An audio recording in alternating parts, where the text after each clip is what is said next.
Shit, you know what's going on. You know the truth. 300 jury and above. You already know it's with me. Pull up NASCAR, I'm a speeder. I don't need her. Don't ask to play ball with me. I'm Derek Jeter, crushing snakes in my bathing apes. Got jungle fever. I just put 5 ounces in the 1 liter. Don't ask how much my jury costs. I hate dumb people. You don't know who shot your friend. We don't either. I could do a song with whoever I want. I'm from LA, so I stay with a gun. Niggas better watch they mouth when talking to me crazy. You don't know my homies shoot up babies. I got 3 Ks, I been Ku Klux lately. You wanna fuck me, bitch, you won't pay me. I got 3 Ks, I been Ku Klux lately. My homies is crazy, they'll shoot at babies. I been driving whips out the DuPont lately. I been hearing I've been doing too much lately. I got 3 Ks, I been Ku Klux lately. My homies is crazy, they'll shoot up babies. I been driving whips out the DuPont lately. I been hearing I've been doing too much lately. Shit. I been driving whips out the DuPont lately. Man. My homies is crazy, they'll shoot up babies. I just put a drum on the K, I been tripping. Nigga breathe wrong, I'ma chip one of these niggas. I'm from California, LA to be specific. I'm a big dog, nigga greet me as I'm Clifford. I just caught a body in a party with the Clippers. I want Mei Ling, So Young, and her sister. Nigga come I'm tripping by the bitch, I'ma chip him. We take camera phones in the booth cause bitch is tricky. Age ain't nothing but a number, the 17 is with me. If he graduated, then his 17 gon' hit him. I pull up in a super sport, I had to go and get him. Can't talk about what happened next, just Lord forgive me. I got 3 Ks, I been Ku Klux lately. My homies is crazy, they'll shoot at babies. I been driving whips out the DuPont lately. I been hearing I've been doing too much lately. I got 3 Ks, I been Ku Klux lately. My homies is crazy, they'll shoot up babies. I been driving whips out the DuPont lately. I been hearing I've been doing too much lately. Shit, man. I been driving whips out the DuPont lately. Shit, man. My homies is crazy, they'll shoot up babies. Shit, man. You know what the fuck going on, nigga? 300 and above, 2 whips. Like, what's next for me? Like, I'm not playing with these niggas. I'm from LA, nigga. Nigga better not tell me nothing. I do songs whatever the fuck I want to, nigga. Yeah, at the end of the day, y'all gotta come out here. Shit, we don't gotta go nowhere else. Shit. Stop playing with me. I'm not the one to play with. Yeah. Put a drum on that, my youth.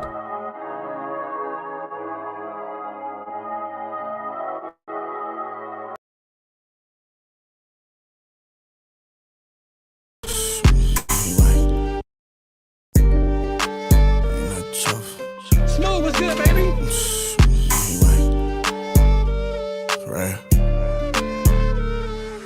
I'm a big dog, I'm coming several losers. Get these niggas on my comments before I shoot them. I got the suicidal thoughts in the down, don't make me lose it. The only thing can get some time from me is OGs. I'm a big dog, I'm coming several losers. Get these niggas on my comments before I shoot them. I got the suicidal thoughts in the down, don't make me lose it. The only thing can get some time from me is OGs. I'm a big dog, I don't want you now. Made the crowd scream like I'm on guns. I bitch you ready, red, bro, you down. He was supposed to be with Caesar Matthews, he's a 9. How you let the stinks take your pieces from me? Turn a nigga head into a Reese's cup. You wasn't on the main line, you was PC'd up. We got Draco in the building, turn to Stevie Wonder. Now we back to the punchlines. I'm finna do a nigga sleazy like that one time. I got a free bus pass, he on that one line. I tell my wrist handicap like that blind nigga. I'm a big dog, I'm coming several losers. Get these niggas on my comments before I shoot them. I got the suicidal thoughts in the down, don't make me lose it. The only thing can get some time from me is OGs. I'm a big dog, I'm coming several losers. Get these niggas on my comments before I shoot them. I got the suicidal thoughts in the down, don't make me lose it. The only thing can get some time from me is OGs. Man. I'm a big dog, I'm coming several losers. For real. Suicidal thoughts in the down, don't make me lose it. I'm a big dog, I don't conversate with poodles. I make street music you can commit violent crimes too. If we beefing, I use chunks from your noodles to make spaghetti. Throwing house party when you hear them pop shots, it's not confetti. That shit under meniscus, I can eyeball it, no fatty. For a nickel, my shooter ain't a nigga world Armageddon. I want more chains to whip like my shit ain't broke already. And I don't wanna hit that crystal, cause I'm dope already. Things came to take the rap game over, and I hope y'all ready. Bitch act stupid, I fuck your mama, bitch, you know I'm petty. Nigga think he fucking with me, must be blowed off fatty. This exotic stinky buzz, we don't smoke that Reggie. The plug. Big dog, I'm coming, several losers. Get these niggas on my comments for a shit. Show them I got several thoughts in it, now don't make me lose it. The only thing can get some time from me is Uchi's. I'm a big dog, I'm coming, several losers. Get these niggas on my comments for I show them I got suicidal thoughts in it, now don't make me lose it. The only thing can get some time from me is Uchi's. Man, I'm a big dog, I'm coming, several losers. For real. Suicidal thoughts in it, now don't make me lose it.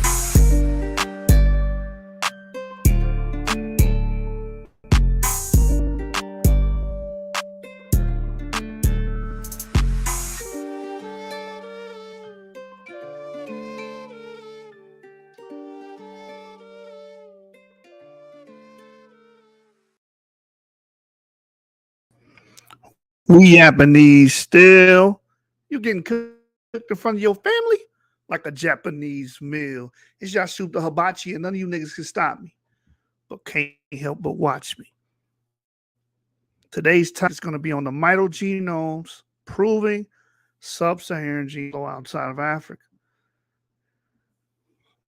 Today's video is inspired by yesterday's video where we dealt with the statement about Bronze Age Levant-like ancestry being spread throughout sub-Saharan Africa together with the Bantu agriculture expansion. And we went into L2a1. We went into Tanzania. The girl found in Tanzania with 38% Eurasian DNA from Neolithic Levantines. And we discussed that paper. Paper also pointed out that the Mindi tribes also had Neolithic Levantine signatures as well within their autosomal breakdown. So, yeah. Obviously, there was a Eurasian admixture, an influx of Eurasians, of people with Eurasian genes that swept across sub-Saharan Africa. So before we get into, today's topic, let me finish off on that. It's just something real quick I want to read from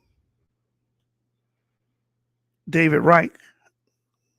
Something he mentioned in his book that I felt that was very poignant. I wanted to bring it out yesterday, but I'm going to bring it out now. So let me share my screen here, window. And here is David Reich's book, Who We Are and How We Got Here. So page 253. I'm going to start here before I get to the point, because I think what leads up to it is very important. It says here, the African language expansion, whose origin is most unclear, is the one associated with Afro-Asiatic languages. They are most diverse in present-day Ethiopia, which throws weight behind the theory that northeastern Africa was the homeland of the original speakers of these languages.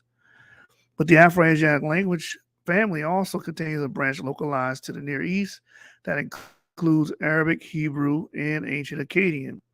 It has been hypothesized on the basis that the spread of Afro-Asiatic languages, or at least some branches of them, could have been related to the spread of Near Eastern agriculture, which introduced barley and wheat and other Near Eastern crops into Northeast Africa up to 7,000 years ago. For most people that's not familiar, Egypt adopts agriculture from the Near East. That's where you start seeing barley and wheat. Barley and wheat is native to Egypt's in the Near East, but we're talking about above the Levant region around there. You're seeing barley and wheat there, and it's being transported by agrarians about 7,000 years ago. That's put us about 5,000 BCE. Is when we first seen it in Egypt, right? It says new insights are already emerging from ancient DNA, which makes it possible to document ancient migrations between the Near East and North Africa that could have spread languages, culture, and crops. In 2016 and 2017, my laboratory published 2 papers showing that a shared feature of many East African groups, including ones that do not speak Afro-Asian languages, is that they harbor substantial ancestry from people related to farmers who lived in the Near East around 10,000 years ago. So that the African genetic backdrop is very complex. A lot of people act as if all of Africa, or all of sub-Saharan Africa rather, is homogenous, right, and separate, and just doesn't have any admixture, doesn't have any elements of any other groups. It's just one thing, and that could not be further from the truth. You have several groups. You have Villa related peoples coming into sub-Saharan Africa, sometime possibly through the Green Sahara. And those people mainly RVA8 on the male side. So these people have Villa Italy antecedents, right? These people have their own distinct lineage. You know, a lot of these people don't allow for diversity within Africans, period, let alone African Americans. It's because they look through the world through the lens of colorism and racism. Black is this, white is that. Everything's separate by physical attributes. You know, I just witnessed that today. I caught a little bit on my commute home, a little bit of Garfield's after show, and somebody came in by the name of Jungle Brother. And majority of the things that I heard come out of his mouth is what I expect to hear from a Klansman, or hear from a white supremacist, Ernest Cox, Woodrow Wilson. We invoke their names all the time when it comes, because they're like the apex of racism. And you hear these so-called African Americans, echo a lot of sentiments that, many 19th century, 18th century racist redneck whites would say.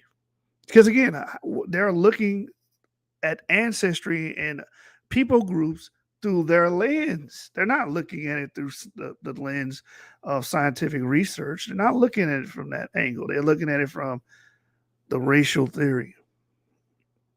There's racism being incorporated. I was like, wow, are you saying that? I was laughing. I was like, wow. Our jungle. He said our jungle culture. And I was like, jungle culture? Everybody that's a West African is from the jungles now. Everybody that's a Sub-Saharan African is from the jungles. All African Americans, patrilineals and matrilineals, ultimately descend from people that live in jungles. It's just like, if that was on, that sounds like a forum on Stormfront. And Garfield just sat there quiet. Didn't even say nothing. He was cool with it. I was like, this is what I'm talking about. So I was like, I had a show planned tonight. So I want to educate my brothers and sisters, man. I want to give y'all some content that will give you something to think about, instead of, what you get on side of the TV, Garfield, Teo, Sister Irrational, and others, right? But Anaya, I'm trying to provide something that's very alien to this community, because I don't see another channel doing this in this little small niche community known as the Black internet community, I guess, the Black Wi-Fi community. They would probably burn this book. They was mentioning, real quick, this show is not about that, but it's just something I heard. I was like, wow, you guys don't look in the mirror, do you? It was mentioning something about Equiano or whatnot in the church. And he referred to the writings of the pews as stribble strabble. I was like, yo, it was just some people stribble strabble. It could have been. I was like, yo, the disrespect. I was like, that sounds like some Stormfront stuff, man. And I just was amazed. Well, now, I can't even say I'm shocked, because I've been hearing this for years, man. People have been the same. I come from a very racist organization known as IUIC, and I had a lot of those talking points. And my lens and my worldview during that time was strictly built off color and race. So I understand these things. Well, my thing is, I was able to grow out of that. But then you see other people that still live in that. So what I'm trying to do is give you guys another option. Majority of this community has given you filth, has given you racism. The core of their argument is always going to be racism. You know, you're not allowed to be diverse, not allowed to practice other cultures because your black ass is supposed to be a jungle warrior. And that's it. And you have a jungle culture. You better thank your lucky stars. There's something that exists as yap. So we're bringing stuff like this out. Never in a million years they would bring something like this out because it goes against their worldview. Their worldview is blacks belong here, whites belong here. There should be no intersectionality. There shouldn't be you crossing over, right? And that's the beauty of reading stuff like this from David Wright, understanding where Afro-Asiatic languages could come from, and looking at migratory routes, studying demography of peoples, because it crushes all that. It crushes it. So anyway, let me read this. I went on a long diatribe on that. It says here that as we can see that a lot of crops, culture, and languages could have been mediated into Africa via the Near East, right? It says in 2016 and 2017, my laboratory published 2 papers showing that a shared feature of many East African groups, including ones that do not speak Afro-Asiatic languages, is that they harbor substantial ancestry from people related to farmers who lived in the Near East around 10,000 years ago. Our work also found strong evidence for a second wave of West Eurasian-related admixture, this time with contributions from Iranian-related farmers, as might be expected from a spread from the Near East in the Bronze Age. Remember that paper, through a PCA analysis, says there is a Bronze Age Levant-like ancestry associated, with the Bantu agricultural expansion. That's what the paper says, right? It says, and showed that this ancestry is widespread in present-day people from Somalia, Ethiopia, who speak Afro-Asiatic languages in the Cushitic subfamily. So the genetic data provides evidence for at least 2 major waves of north to south population movement in the period when Afro-Asiatic languages were spreading and diversifying, and no evidence of south to north migration. There's little, if any, sub-Saharan African-related ancestry in ancient Near Easterns or Egyptians prior to the medieval times. Genes do not determine what language a person speaks, and so genetic data cannot by themselves determine how languages spread, and thus cannot provide definitive evidence in favor of one theory or another about whether the ultimate homeland of Afro-Asiatic languages was sub-Saharan Africa, North Africa, Arabia, or the Near East. But there is no question that the genetic data increases the plausibility of a Near Eastern agriculturalist source for at least some Afro-Asiatic languages, and the genetic findings raise the question of what languages were spoken by these north to south migrants. Many people posit that the Fulani, which are West Africans, would have initially spoke Afro-Asiatic, right? And these pulses of Afro-Asiatic speakers coming to Africa would have definitely, like the Amharic and whatnot, would have definitely, most likely, came from Near Eastern agriculturalist sources, because we see pastoralism and agrarians coming into Africa. And that's what that paper was showing, which we're about to get into. That paper with that sister, that L2a1, right? L2a1, and she had 38% Western Eurasian admixture. That makes racists mad. That makes Africanists mad, because they've been telling you guys this whole time that there is no, traveling in and out of Africa. They believe in static. They believe in static populations. To them, populations don't move. They don't do anything. Well, sub-Saharan African populations don't move. And that was the beauty of the People in the Green Sahara paper, because it showed you AM13 has been in and out of sub-Saharan Africa, RVA8, EM2, E1B1A has been in and out of Africa, in and out of sub-Saharan Africa as well, right? It showed you those things. EM78, E1B1B, same thing. So to try to posit that people groups who are isolated indefinitely is coming from people that are laymen and don't really, and dilettantes and don't really study this stuff. They don't care to either. That's what makes them a dilettante. They don't even care. They want to make claims about the subjects that are being, taught, but don't want to take out the times and learn the inner working facets of the subject. Right? So that's where we come in. That's where YAP comes in. Try to be different in that regard and just try to give you guys the sources. That's why I try, now I've been trying, to not just show you the source, try to drop it in the chat. You go read it yourself. This is not a pastor situation. I'm not your pastor. I'm not here to preach a message to you. I'm trying to give you the tools to understand this stuff, right? To kind of break a lot of you guys away from that racialized thinking,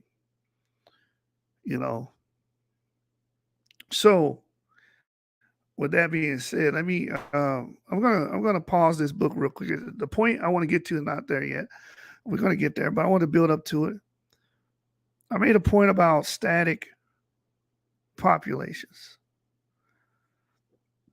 and this has to be beaten into the heads of Africanists and white supremacists because this is one of their main talking points in right? The main talking point is how people are static, right?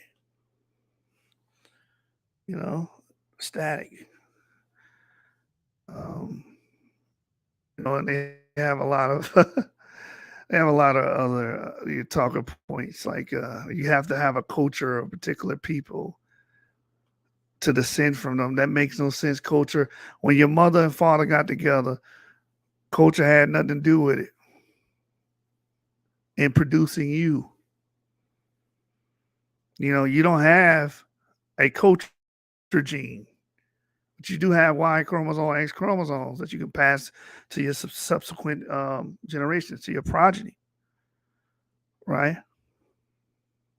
You do have that. All right. So, shout out to Ibrahim Mumtazer, because he brings this out in his book. We're going to go to it here. So let me close this so you guys can see it. And so let me stop sharing that. Open this up, man. And share this with you guys.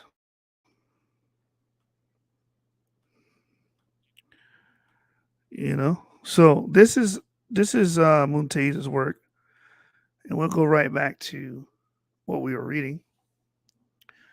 So Muntazer says here in the genetics of African populations, page 2, he talks about this right here. It says here, the forgetting of Africa's northern regions as Africa, although not as common in some scholarship as it once was, has something to do with a set of notions born in the era of European-sponsored human trafficking and enforced settler colonialism. And a lot of these guys, they call themselves Afrocentric or can be put in that box of Afrocentrics. That's where you get your ideology from. It says these include ideas about race and origins, notions of isolated populations, beliefs about static ethnicities and unchanging peoples.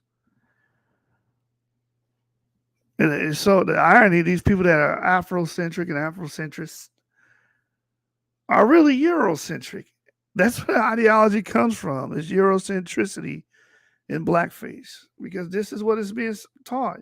You believe you hold on to the idea about race so much so when you find out your DNA goes back to a European, you try to straw man your DNA.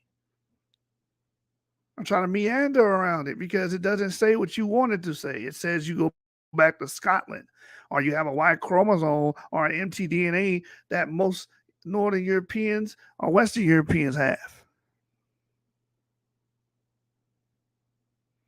And then the question comes about, or the statement is made rather, oh, they don't know how to love themselves. No, y'all don't know how to love yourself. You literally hate yourself when you find out that your male line or female line goes to a continent or people that are associated outside of sub-Saharan Africa, you're upset or you're trying to find excuses for it.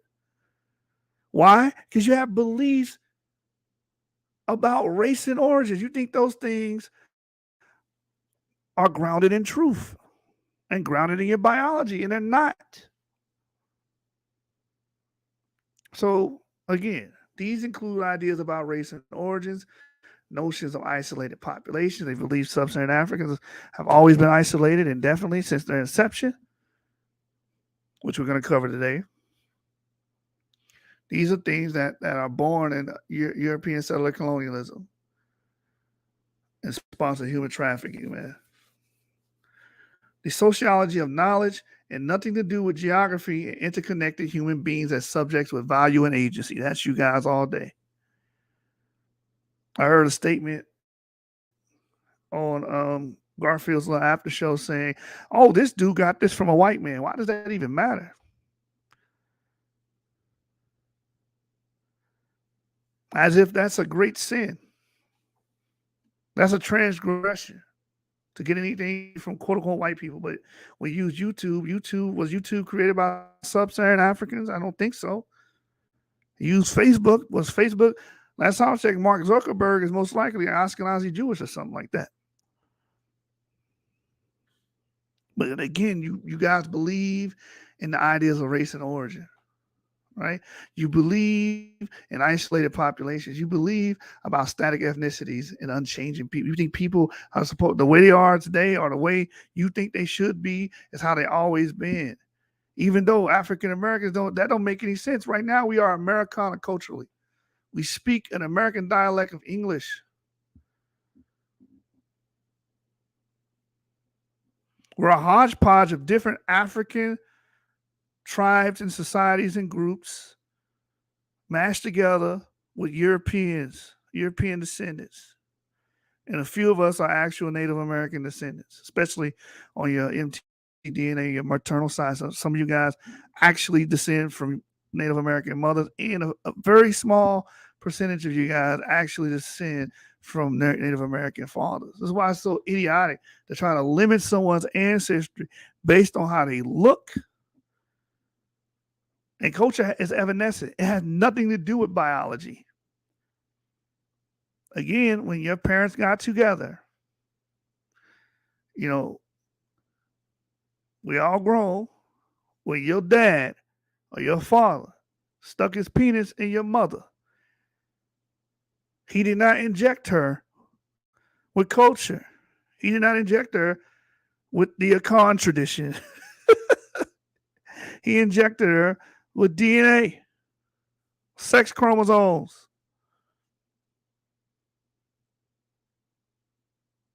Okay? Culture is something we learn while we're living. Does not come from the formation of your biology. But again, they think race and origins, that's key. That's how they talk. So typological thinking, racism, of course, and nothing to do with geography and interconnected human beings. They don't think human beings are interconnected at all. Again, because you believe everybody's isolated. You think, well, sub-Saharan Africa is isolated. It has also created the creation of ranked and social identities and strived onto biology based on racial schema. It's pretty much what you guys do. Right? And that's the beauty of it. The beauty of it is we're able to come and deconstruct a lot of these long-held beliefs that these redneck Afrocentrics believe in and promulgate. All right? So let's go back to David Reich's book. All right. Open up David Reich's book here.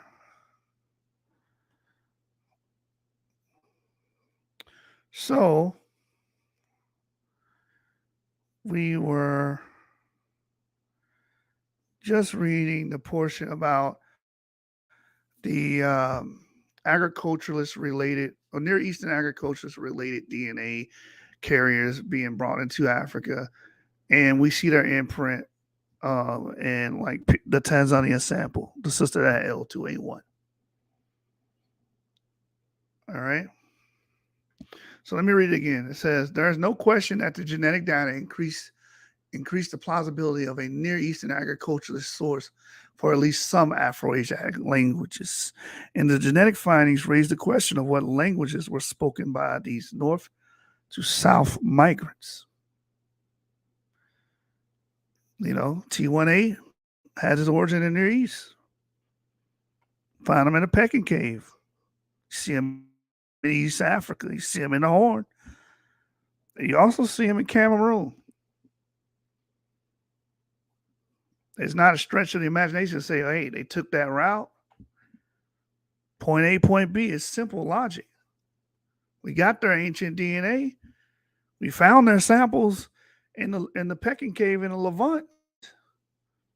And modern day populations in Cameroon have T1A.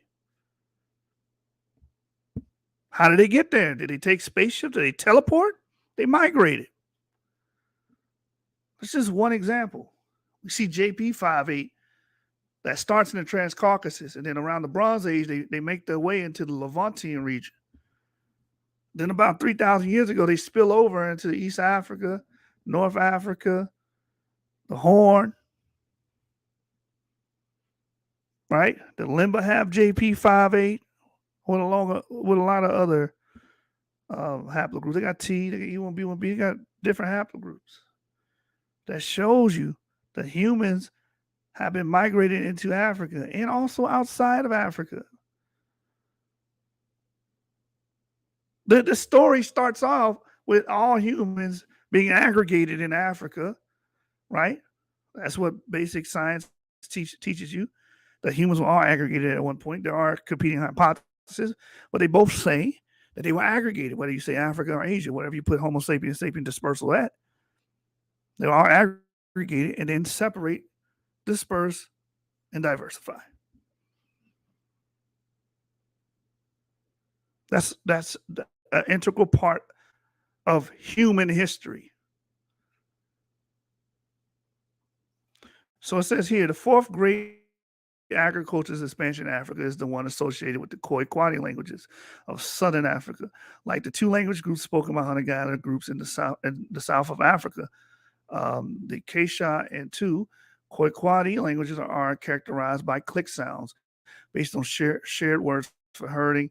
It has been hypothesized that the Khoikwadi languages were brought from East Africa by cattle herders who came to southern Africa after 1,800 years ago and who may also have picked up click sounds from local populations. The genetic data support the hypothesis of a major contribution by East Africans to Khoikwadi-speaking populations today. In 2012, Joseph Pickrell in my laboratory showed that Khoikwadi speakers share a disproportionate amount of their ancestry with Ethiopians compared to the Kesha and Tu, as might to be expected from a migration from the north. The size of East African derived DNA segments in some of the Khoikwadi-speaking populations is what would be expected from mixture 18 to 900 years ago with a ghost herder population, consistent with the arrival of herders around this time and at a delay before the mixture with local populations was complete. Within the segments matching East African, Pickrell found even smaller segments that matched Near Easterners more than they did any other populations, and that had lengths expected for an average mixture date of around 3,000 years ago. That is the average date of mixture between people of West Eurasian-related ancestry and Sub-Saharan ancestry in many groups in Ethiopia. So this finding provides further support for the hypothesis of an East African source. Ancient DNA has now verified this hypothesis. In 2017, Pontus Skoglund analyzed ancient DNA from the approximately 3,100-year-old remains of an infant girl from Tanzania in equatorial East Africa, and an approximately 1,200-year-old sample from the Western Cape regions of South Africa, both buried among artifacts and animal bones that identify them as being from herder populations. The Tanzanian girl was a member of the ghost herding population that Pickrell and I predicted, a group that derived most of its ancestry from East African hunter-gatherers, and the remaining part from an ancient West Eurasian related population. This population almost certainly played a major role in spreading cattle herding from the Near East and North Africa across sub-Saharan Africa. That's what it says. This population almost certainly played a major role in spreading cattle herding from the Near East and North Africa across sub-Saharan Africa. All right, so that this book here. Oh, I'm not even sharing a damn thing. I ain't even say nothing. Let me go to it so you guys can see it. Here it is here. So I'm going to read it again. It says here, the Tanzanian girl was a member of the ghost herding population that Pickrell and I had predicted, a group that derived most of its ancestry from the ancient East African hunter-gatherers, and the remaining part from an ancient West Eurasian-related population. This population almost certainly played a major role in spreading cattle herding from the Near East and North Africa across sub-Saharan Africa. All right, so that's why it was so pertinent that we show. Let me go all the way back to the beginning of this book, so you guys can see the cover, who we are and how we got here. Ancient DNA and a New Science of the Human Past by David Wright. All right, so that's the source. That's why it's so important that we show the paper about Pickrell and Skoglund in 2017 about the Tanzanian girl who happened to have L2a1, and today L2a1 is so widespread in distribution in Africa because of the Bantu expansion. And that's what the papers tell you, right? But today I want to talk about earlier times, because again, there's a belief in static populations, that if you were in one location, you were there indefinitely, you never moved. And that we're going to show and prove that is not the case.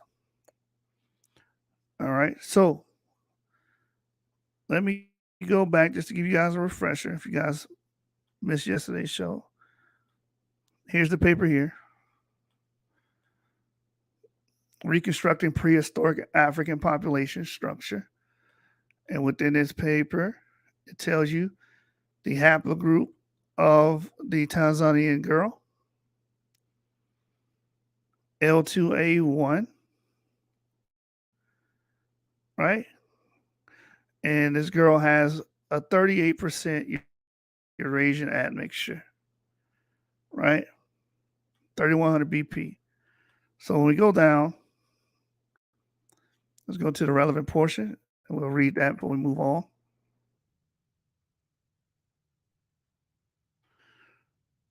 And discuss that real quick. Early Levantine former-related admixture in a 3,100-year-old pastoralist from Tanzania. Western Eurasian-related ancestry is pervasive in Eastern Africa today, and the timing of admixture has been estimated to be 3,000 BP on average. We found that 3,100 BP individual Tanzanian Luxemunda, 3,100 BP associated with a savanna pastoral Neolithic archaeological tradition could be modeled as having 38% plus or minus 1% of our ancestry related to the nearly 10,000-year-old pre-pottery farmers of the Levant.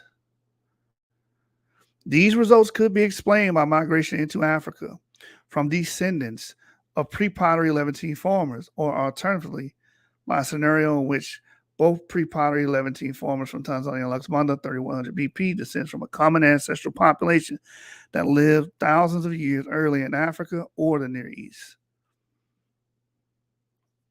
All right, so this is what we brought out yesterday, and this is what makes people upset, because this is not supposed to be so. And then when you look at L2a1, you can see that obviously L2a1 wasn't static. Obviously, L2a1 is located in and outside of sub-Saharan Africa, right? We're not allowed to say that, right? Because you have Africanists and white supremacists, you know, working on the same frequency to try to say that sub-Saharan Africans are West Africans or what have you. Because L2 ultimately is postulated to have its origin in West Africa. Do not migrate. They do not go anywhere. They've always been there. They never left.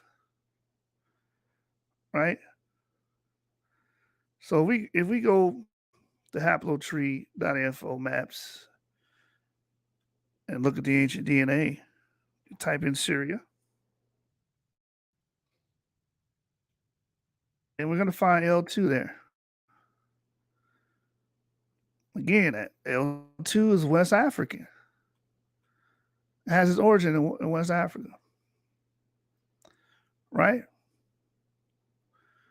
If there was a such thing as static populations, as these guys keep, bringing up, as these quasi-racist, quasi-rednecks, aka Afrocentrics and white Hebrew Israelites, keep bringing up, why do we find L2a1 found in Syria 4,500 years ago? Why do we find that there? Why? You also find L3 here. These are mitogenomes coming from sub-Saharan African peoples. What are they doing here in Syria? Why is it here in the middle PPNB? Why?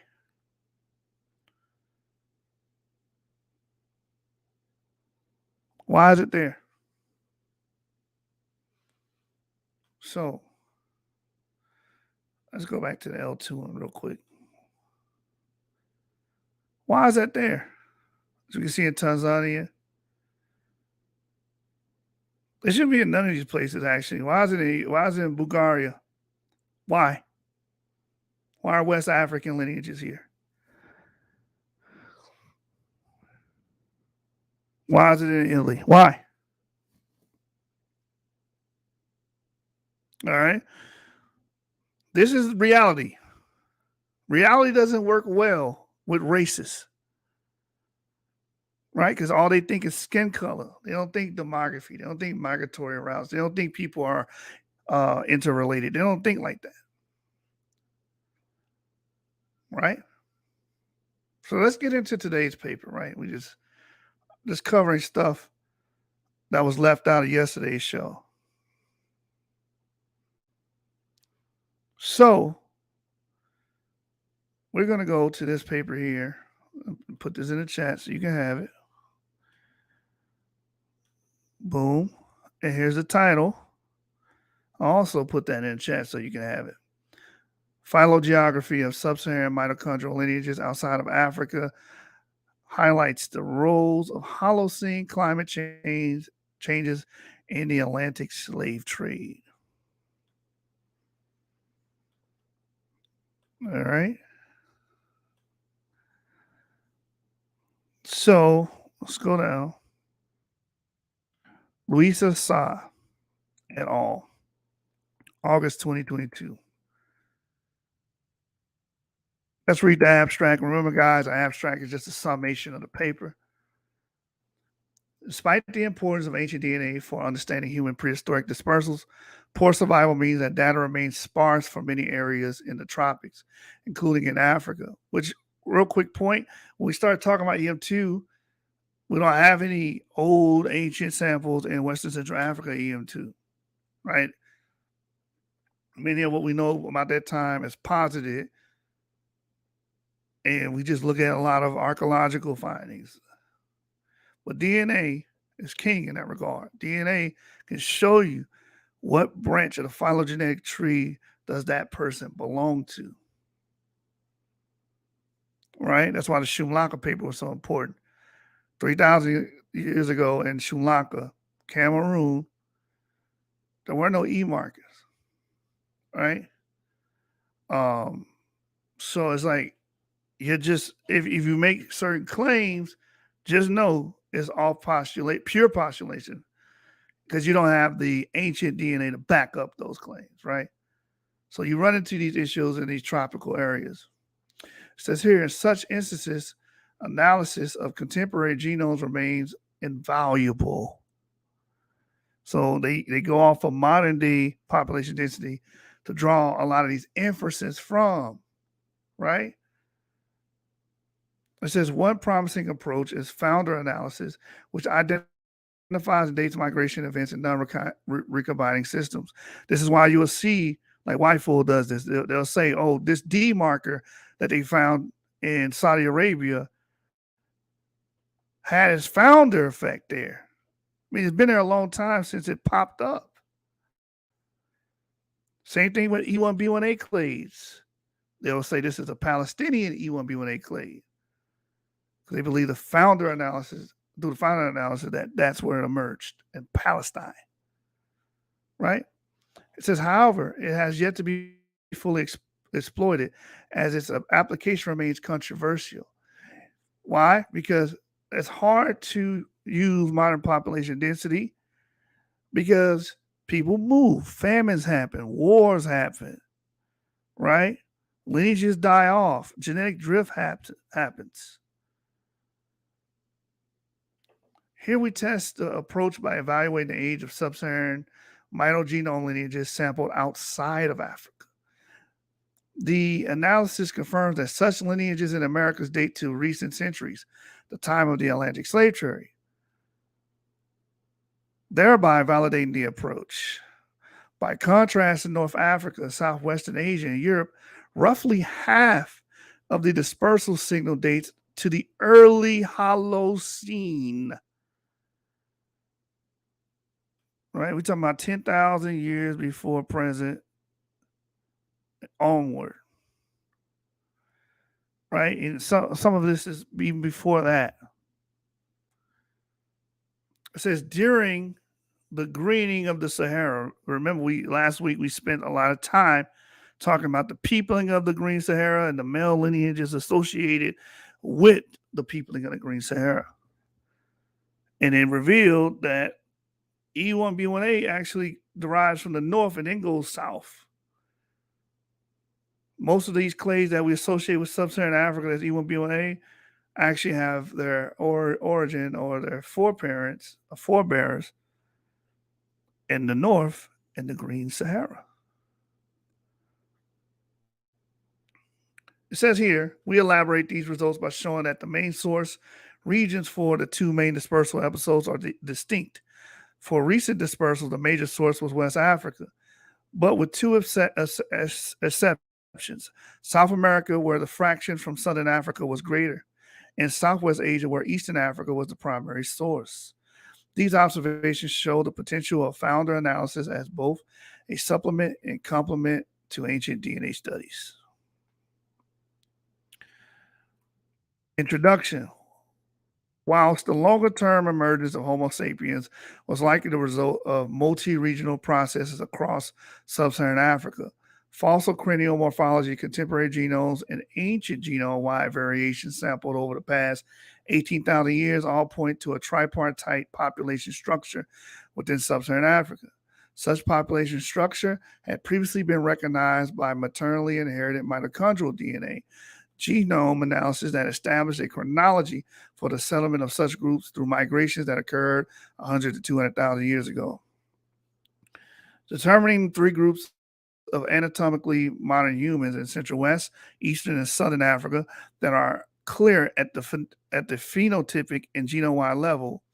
A recent study using ancient genomic data suggests that by approximately 5,000 years ago, a decline existed between these three sources of modern human ancestry. On the mtDNA phylogenetic tree, the first major split in the extent variation, dating to nearly 200,000 years using various approaches, occurred between macrohaplogroup L0, typically found in indigenous Southern African Khoisan click speakers, and the remaining L1, 2, 3, 4, 5, 6, or L16 for short, branches distributed across populations further north. This primary south to north divergence has also been detected at the genomic level. On the northern side, African haplogroup L1 split first from L2, 3, 4, 5, 6, 150,000 years ago, representing Central and Eastern African clades, respectively, followed by L5 within Eastern Africa, 130,000 years ago. While L2, 3, 4, and 6 diversified mainly in Eastern Africa. L2 split from L3, 4, 6 into West Africa after 100,000 years ago via a route that is not completely clear. So again, L2 is definitely West African, right? In origin. It says here, about 60 to 75,000 years ago, L3 arose in Eastern Africa and expanded dramatically, prompted by the population growth of Eastern African populations. This may have been fueled by the moisture conditions following a major drought and the possible arrival of novel uses of symbolic activities and technology associated with the aspects of modern behavior that took hold in Southern African refugia, approximately 130 to 75,000 years ago. This is suggested by major dispersals of the L0 lineages from Southern to Eastern Africa occurring at this time, and may have led to the establishment of long-term networks being between South and East Africa. As a result of these expansions centered on Eastern Africa, L3 is today well represented across Africa, including in deep clades in Central and West Africa, and also encompasses all non-African mtDNA variation following dispersals out of Eastern Africa into Eurasia that took place as part of the same process. Reciprocal exchanges are also evident. For instance, haplogroup L2 lineages also show signs of being transmitted back from West Central to Eastern Africa people around this period. Following 40 to 50,000 years ago, witnessed the following 40 to 50,000 years witnessed little significant population movement within African variations accumulated regionally, likely due to fragmented environment. However, the climatic changes introduced during the Holocene, with the peak of the Holocene climate optimum 8,000 years ago, allowed woodland and savanna adjacent to the Sahara to expand, creating conditions for the Sahel to become a major corridor, both north, south, and east-west. So what does that mean? Once the Green Sahara opens up, you start seeing groups going all directions. This expansion of L3 lineages in Eastern Africa and L2 lineages in West Africa attests to the rise in human mobility across the Sahel during this period of improved climate. Movements northwards of Eastern, Central, and Western populations also led to the arrival of sub-Saharan mtDNA lineages in North Africa and eventually Europe, which was most likely the largest movement of people from sub-Saharan Africa to Europe and Asia since the out-of-Africa migration. By the end of this period, Africa might have also witnessed the expansion of pastoralism across the northern range of the continent. You can see how this paper ties into the other paper because we get pastoralism and agrarian cultures seemingly sweeping from the northeastern zone of Africa, because you see wheat and barley coming in, which we know comes the Levant region and above the Levant region. We know it comes from that region, and it comes down into Africa later on. And a lot of the caprines, which are goats, and the humpback cattle that comes from that region as well. So the Bantu have the humpback cattle. Humpback cattle, Y chromosomes trace them back to India. So they have always been in Southwest Asia. They make their way into Sub-Saharan Africa. Also, chickens, Southwest Asian origin, they make their way into Egypt, make their way into North Africa, Sahara, and they make their way into Sub-Saharan Africa. In order to domesticate animals, you have to be familiar with the animal, right? That's a skill set that you got to have. This requires people. People require domestication. People that are familiar with that type of breed that's around them. So we can go in on the fact that we see domesticated animals coming into these regions, which implies that people from outside of that region or from that region, the animal's origin came with them. Same thing with crop and the culture and languages. That has to be diffused by people, right? So that's something you don't just say an incantation and then those things magically happen. No, passed on by people that are familiar with those things. Right here it says from approximately 4,000 years ago, another major expansion substantially shifted the genetic structure of the African continent. The dispersal of Bantu speakers, which my lineage is heavily associated with EU290. I am a downstream of EU290. Shout out to the Bantu. Yeah. It says, driven by the mastering of agriculture and iron smelting techniques, these migrations began between Nigeria and Cameroon and followed two main routes into southern Africa. One, a western route directly into Angola, Botswana, and South Africa around 3.5 thousand years ago. And two, an eastern route into the Great Lakes in Uganda at about 2.5 thousand years ago. And from there southward into Mozambique less than 2,000 years ago. All these demographic events over the last millennia have reshaped the earlier genetic diversity and established the current population genetic structure within Africa, which is phylogeographically well studied. This is why David Reich says in his 2020 paper about African foragers that present-day populations of sub-Saharan Africa may not represent ancient ones. Why? Because you had Bantus coming in, dominating, and now they overpopulate. That's why E1B1A it has the lion's share of male lineages in sub-Saharan Africa to this day.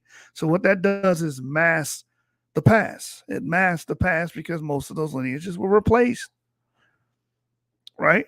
And we're not as successful at reproducing as Bantu-related peoples. It says here, in the last 500 years, major forced migrations from Africa into the other parts of the world have occurred. While slavery had been present in human societies for thousands of years, the scale of the Atlantic slave trade was unparalleled. From the 15th to the 19th centuries, more than 10 million Africans were carried into Europe and especially into the Americas. The European slave trade started in West Africa in the 15th century, in the region then known as Senegambia, between the Senegal and Gambia rivers. In the ensuing years, following the settlement of European colonies along the west coast of Africa, other regions became more important sources of slaves, including MENA, the current Ghana/Benin region. Historical records suggest that these regions contributed up to 2/3 of slaves. Followed in the 17th century by Angola, located further south. The precise origin and ethnicity of the people forced to travel is not well documented, although a general overview of dominant ethnicities exists. And a genetic picture has begun to emerge from both mtDNA and on a genome-wide level. So again, they were getting different tribes, different groups. Everybody on the boats was not one particular thing. That's why I try to get this across to Africanists, BHI, and white supremacists alike. Everybody that got on the boat did not practice the same damn thing. They did not have the same culture. Many of them didn't speak the same language. So when people say we need to go back to our West African culture, which one? Which one? Pick one. Pick one. It's hogwash point of views. What we care about is the ancestry, the ancestral ties of these people, which many of you racists are afraid of because it does not fit your racist, colorist paradigm. It says here, phylogeographic analysis is useful to shed light on unknown aspects of migrations that occurred across the African continent. This is a methodology that employs the phylogenetic reconstruction of non-recombining genomic loci and the nesting of lineages coupled with geographic information to infer the timing and direction of migrations. Founder analysis, in turn, is the formalization of the phylogeographic methodology applicable when a source and sink population can be established. The clear African origin of human mtDNA lineages offers an opportunity to test the accuracy of the founder analysis approach using a control case scenario, such as long-distance gene flow mediated by the Atlantic slave trade into North America, and to simultaneously investigate both the timing and the magnitude of the other. Less well understood dispersal events into Europe and Asia in the source of their founder lineages within Africa. Results.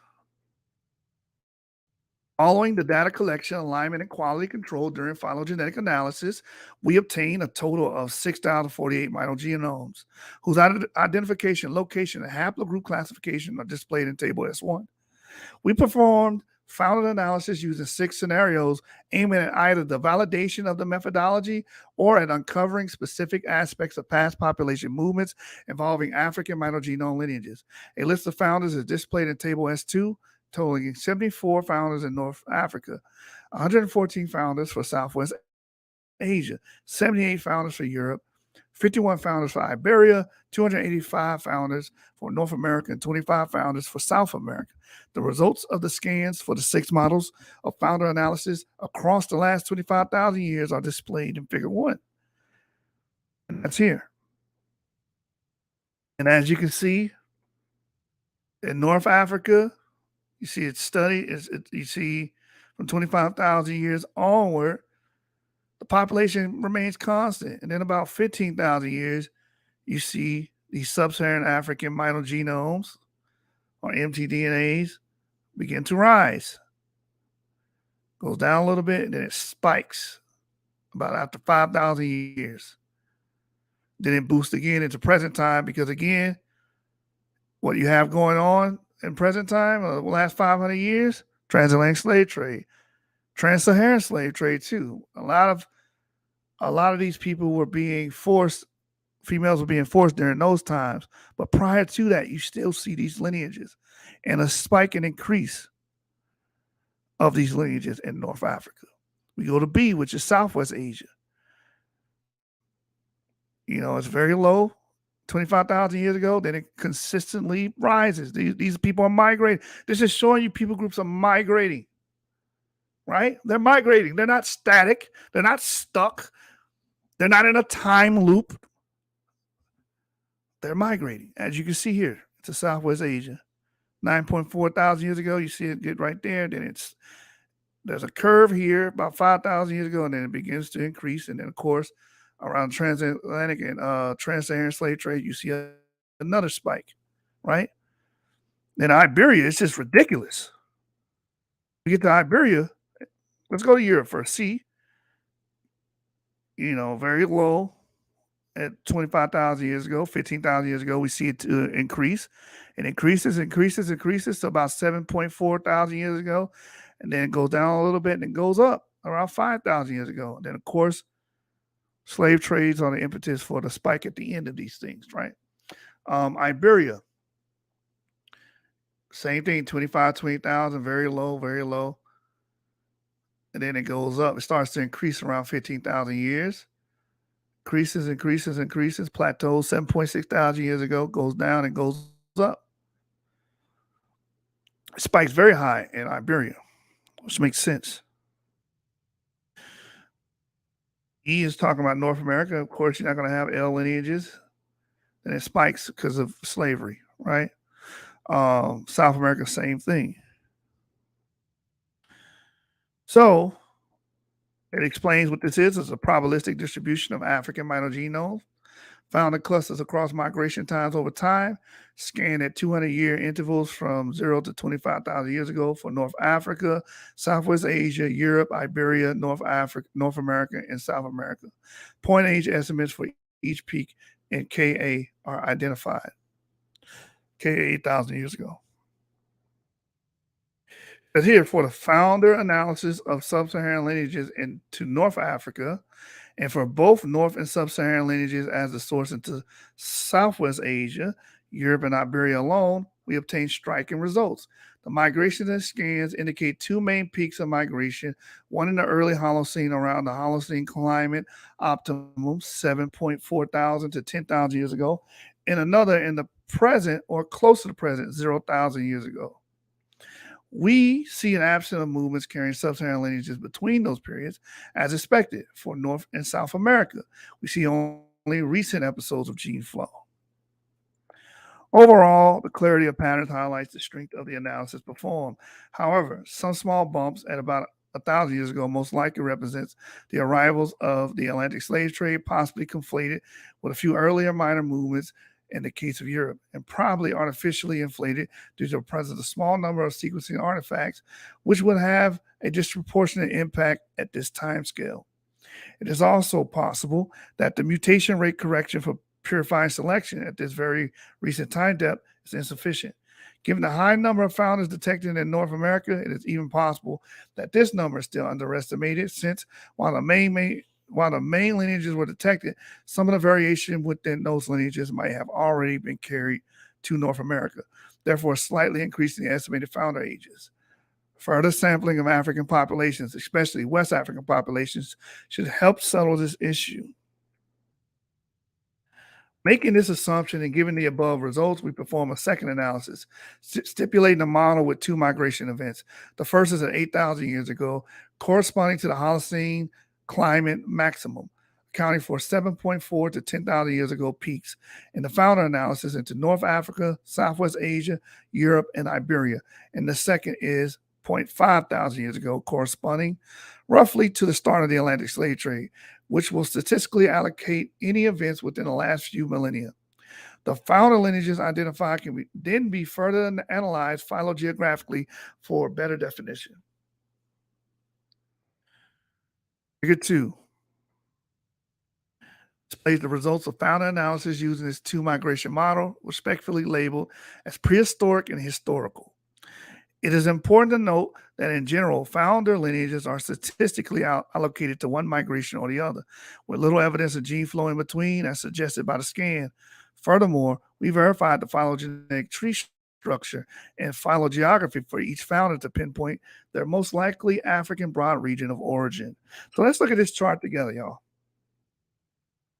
So point A is showing you historical, meaning within the last 500 years, most likely from the slave trade, mitochondrial lineages, sub-Saharan mitochondrial lineages, prehistoric.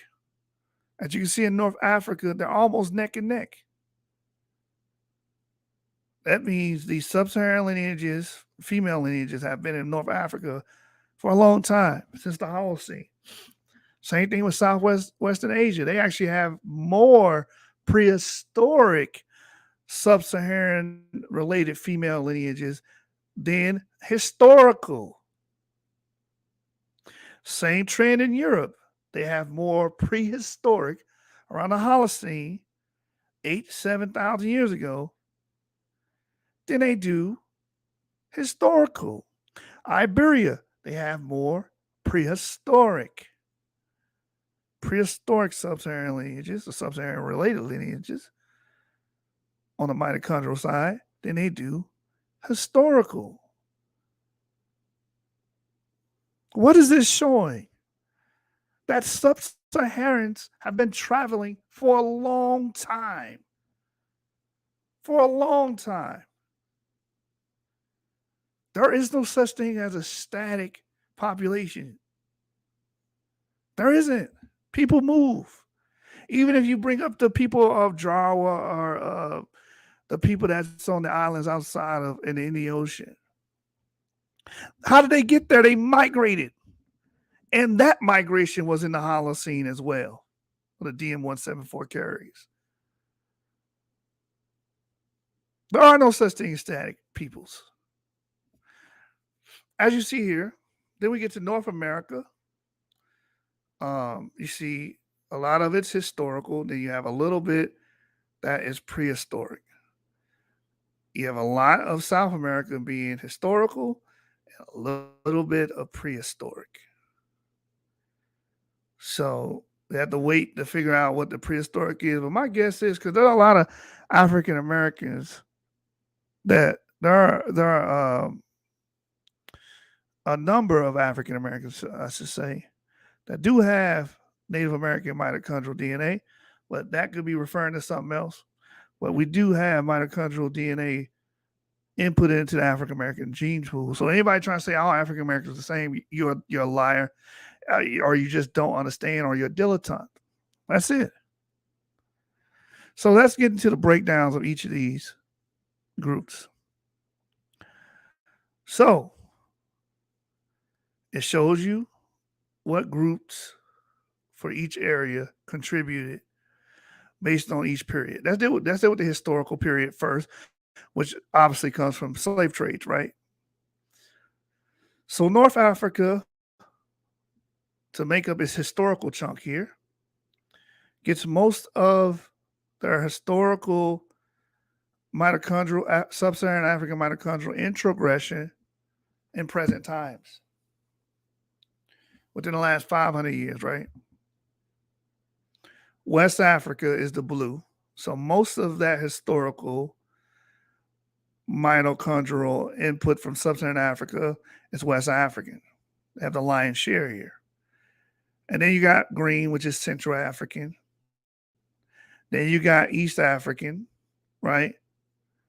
And then you got Southern African. But most of it is West African.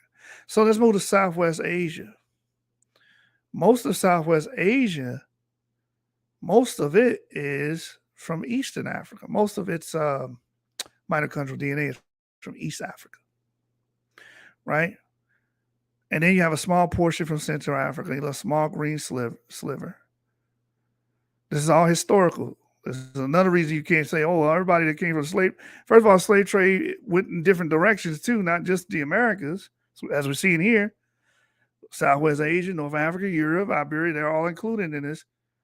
But a lot of their slaves came from sub-Saharan African slaves came from East Africa. We even throw the trans-Saharan slave trade in that because we know it was mostly female mediated, right? A little bit from North African mitogenomes, and then some South African genomes, probably 10% each, probably. So let's move on to Europe.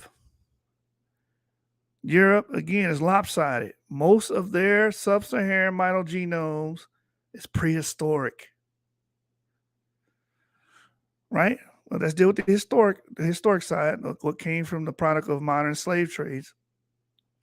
Majority of Europe's modern slave trade populations, mitochondrial female sub-Saharan African populations, again, is West African. That's the lion's share. But you do have Southern Africa, North Africa, and East Africa, showing you that the slave trades it was diverse. Yes, you had a dominant West African element, but you did have other groups involved in it, right? Now, moving on to Iberia, same thing. Spain and Portugal, right? Same exact trend. There are more prehistoric sub-Saharan female lineages in Iberia than historic. Well, we're looking at the historic here. Majority, again, is West Africa. A little bit is East Africa.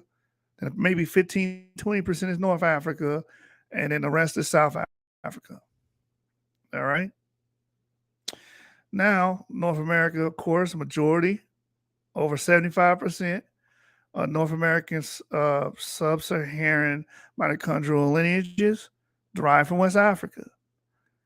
Then you have a percentage South Africa. Then you have a percentage come from North Africa, very small sliver here. And then East African component. Then you have a Central African component, small sliver. South America is a little different, not as diversified, right? But majority at this time is not West African. Majority of their slaves, female slaves, came from South Africa, as we see here. And then the rest, let's say it's about maybe 60, 40 or 55% Southern African, and then the rest belonging to West Africa. So let's move to prehistoric. Let's move to prehistoric sub-Saharan Africa. Again, all the prehistoric is going to show you that they've been migrating for a long time. They're not static, right? They weren't stuck. Prehistoric sub-Saharan mitochondrial lineages. All right, so as we can see, West Africa is almost 50%. Let's say 45%, right? So you had ancient West Africans migrating into North Africa, West African female lineages. Then you have a small sliver of Southern African. And then you have a portion of East African, right? Considerable amount of East Africans. That's a lot right there. And then Central Africans. Moving on to Southwest Asia, prehistoric sub-Saharan African mitochondrial lineages. Majority of that is East Africans. Then you have a portion of North African. Then you have a portion of South African. Then you have a portion of West African. Then you have a portion of Central African. Then Europe, West Africa takes over, which the paper makes note of this later on. And then North African female lineages are there too. Then East African female lineages are here. And it's all prehistoric. Again, same thing with Iberia. Majority of the lion's share of this, of females, sub-Saharan African, are Western African, and then the rest are North African. Which makes sense. If anyone knows about the Gilbert chart and the straighten, people have been going back and forth for thousands of years. It tells you down here, founder analysis using a 2 migration model for North Africa, Southwest Asia, Europe, Iberia, North America, and South America. And phylogeographic analysis of the most likely sources of lineages for each migration. The results for North Africa suggested that about half of the sub-Saharan lineages arrived in the early Holocene, and the other half in recent times. However, when analyzing the putative source location of the lineages in each migration event, the distribution differed. Amongst the prehistoric arrivals, half of the North African mtDNA founders were from West Africa, with much of the other half associated with Eastern Africa. However, there were substantially more lineages from West Africa and correspondingly fewer from Eastern Africa when considering the origin of lineages in recent times. Again, present-day sub-Saharan lineages in Southwest Asia are distributed nearly 50-50 between prehistoric and historic arrivals, although with different distributions in present-day populations. The phylogeographic analysis showed that the majority, 86% of African lineages arriving in Southwest Asia in the prehistoric period were from Eastern Africa, as we've seen in the chart, right? The exchange of female lineages between Eastern Africa and Southwest Asia, mostly Arabia, in the post-glacial period from 15 to 7,000 years ago has been documented before. And is supported again here, displayed up to the frequency of 4 to 10% in current populations. Curiously, for the recent arrivals, which reached frequencies up to 13% in Arabia, although the majority are again from Eastern Africa, 68%, there is a significant fraction of lineages arriving from West Africa, 22%. Again, all of this information is culminating to show you that these people were mobile, not static.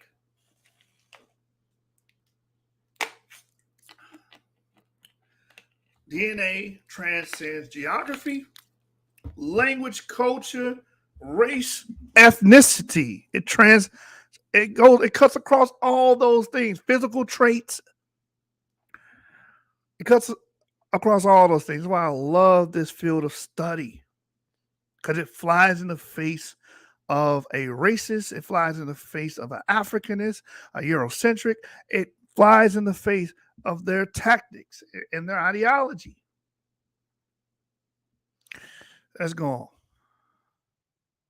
Frequency of sub-Saharan lineages in Europe and Southwest Asia following the statistical allocation into prehistoric arrivals and historical arrivals. So A is prehistoric arrivals. And you see there's a lot going on here because it's deep red in the prehistoric arrivals. And then see a little bit up here. Southwest Asia mainly. Over here, dark areas here. You got some migration going on here. And then in Iberia and Spain and Europe, you see it there. Right? And then we see historical arrivals from slave trades. Pretty much almost the same thing, but going deeper eastward here. The darker frequencies, you see a lot here. And the Arabian coast here. Right? Let's move on here. For Europe, our founder analysis suggests that there are more African mtDNA lineages related to prehistoric than the historical period, 60-40. Note, however, that most of the lineages here, considered in the European analysis, are from Iberia, as displayed in Figure 3 for both prehistoric and historical arrivals. Typically, North African lineages are well represented in the prehistoric period, a third of the total. However, the higher percentage of sub-Saharan lineages arriving in Europe during this period, mostly from West Africa, 63%, is likely from migrants. Now, I want y'all to hear this. For all the people that think that sub-Saharan African peoples have been stagnant and static forever. I want you to hear this. Because you're not going to learn any damn things from these other channels. I promise you not. They're not going to read stuff like this to you. So West Africa, most of these percentages that were there were West African at 63%. Is likely from migrants that first crossed the Sahel belt into North Africa and moved from there into Europe via the Strait of Gibraltar. Let me read it again. Mostly from West Africa, is likely from migrants that first crossed the Sahel belt into North Africa and moved from there into Europe via the Strait of Gibraltar. Although not detected in modern North Africa's maternal genetic background, which is very heterogeneous, these results suggest that most early Holocene migrations from Africa into Europe occurred via the West Mediterranean. And considering historical migrations, although gene flow across the Mediterranean must again have played an important role, the North African influences diminishes, with West African lineages becoming more dominant, representing 3/4 of the migrants. This suggests that a higher percentage of recent migration from West Africa to Iberia and Europe took place without crossing North Africa. Thank you, Ruddy Brew. I always say Gibraltar. Thank you, brother. It says, furthermore, some lineages arrived directly from Southern Africa, approximately 9% in Europe and 9.5% in Iberia, without being detected either in North or West, Central, or Eastern Africa. We did not detect this for arrivals in the early Holocene. It likely reflects the more extensive sea crossings in the last 5 centuries or so. For the founder analysis of maternal lineages into North and South America, we maintain the 2 migration events. This allowed testing of discriminatory capacity of the methodology. Our analysis allocated 6% of North American and 3% of South American sub-Saharan lineages to the Holocene, which I need more, work on that. But they're saying that there were Holocene introgression from Africa to the Americas, but I don't know. That's yet to be found out, but that's what the data showed them. And when I first saw that chart, I was like, wait a minute, maybe that's talking about brothers and sisters that have mitochondrial DNA from Native Americans, because that is true. We got a brother here that actually has Native American mitochondrial DNA. But anyway, it says this could be explained by statistical residuals from the recent lineages, but also from a couple of lineages whose founders in Africa were likely not detected, or due to minor errors in the sequence leading to overestimates of the age estimate of specific lineages. Nevertheless, even considering these sources of error, it's clear that only recent migrations, mainly associated with transatlantic slave trade, are significant. As for recent mtDNA lineages in North America, mostly labeled as African Americans in the databases, more than 3/4 are originally from West Africa, with nearly 15% arriving from Southern Africa. We see a striking contrast between North and South America. South America shows more than half of the lineages, approximately 55%, arriving from Southern Africa, mostly Angola from the phylogeographic inferences, against approximately 45% from West Africa, pinpointing increased importance of Southern African people being transported to South America. And if you guys know anything about condomble and all that stuff, that's like Angolian mixed with native practices.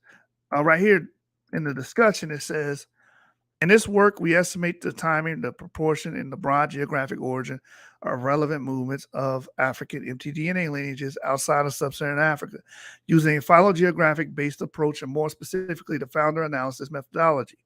Previous inferences regarding the presence of sub-Saharan mitogenomes in Europe have highlighted movements from North Africa following the Ice Age and with the onset of the Holocene in Africa, approximately 8,000 to 9,000 years ago. including gene flow specifically to Iberia. We were able to contrast the proposed Holocene event with a recent and well-known event, namely the slave trade and eventually more recent migrations, and quantify the impact of each on the maternal gene pool. The founder analysis scans into North Africa, Europe, and Southwest Asia all show two major periods of migration, one in the early Holocene and a much more recent one. Thus, these movements were not random, but rather concentrated in specific time periods.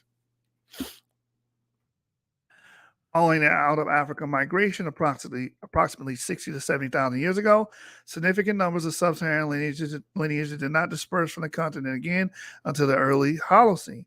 At this time, the climate optimum and the consequent expansions of equatorial forests allowed movements that had previously been limited. Populations were able to cross a greener Sahara to North Africa and Southwest Asia, and from there into Europe, as suggested before. I'm going to read that again because I know there's some closet racists in the chat. There are some people that think of humanity as color lines and not as their ancestral origins. That humanity is limited to how they look and how you think of them today, right? Let me read it again because I know some of you guys are weak in the knees, and some of you guys have been advised not to come to my channel, so you would not hear information like this, right? But I'm going to read it to you anyway. Populations were able to cross a greener Sahara to North Africa and Southwest Asia, and from there into Europe, as suggested before. So sub-Saharan populations traveled to North Africa in times past, Southwest Asia, and into Europe. It says here, demonstrating the continued role of climatic oscillations in shaping continental genetic structure. The genetic input from sub-Saharan populations into North Africa points to two major sources. One in West Africa, reinforcing the trans-Saharan movements made possible by the more favorable environmental conditions. The second is Eastern Africa, a likely source of pastoralism in this period.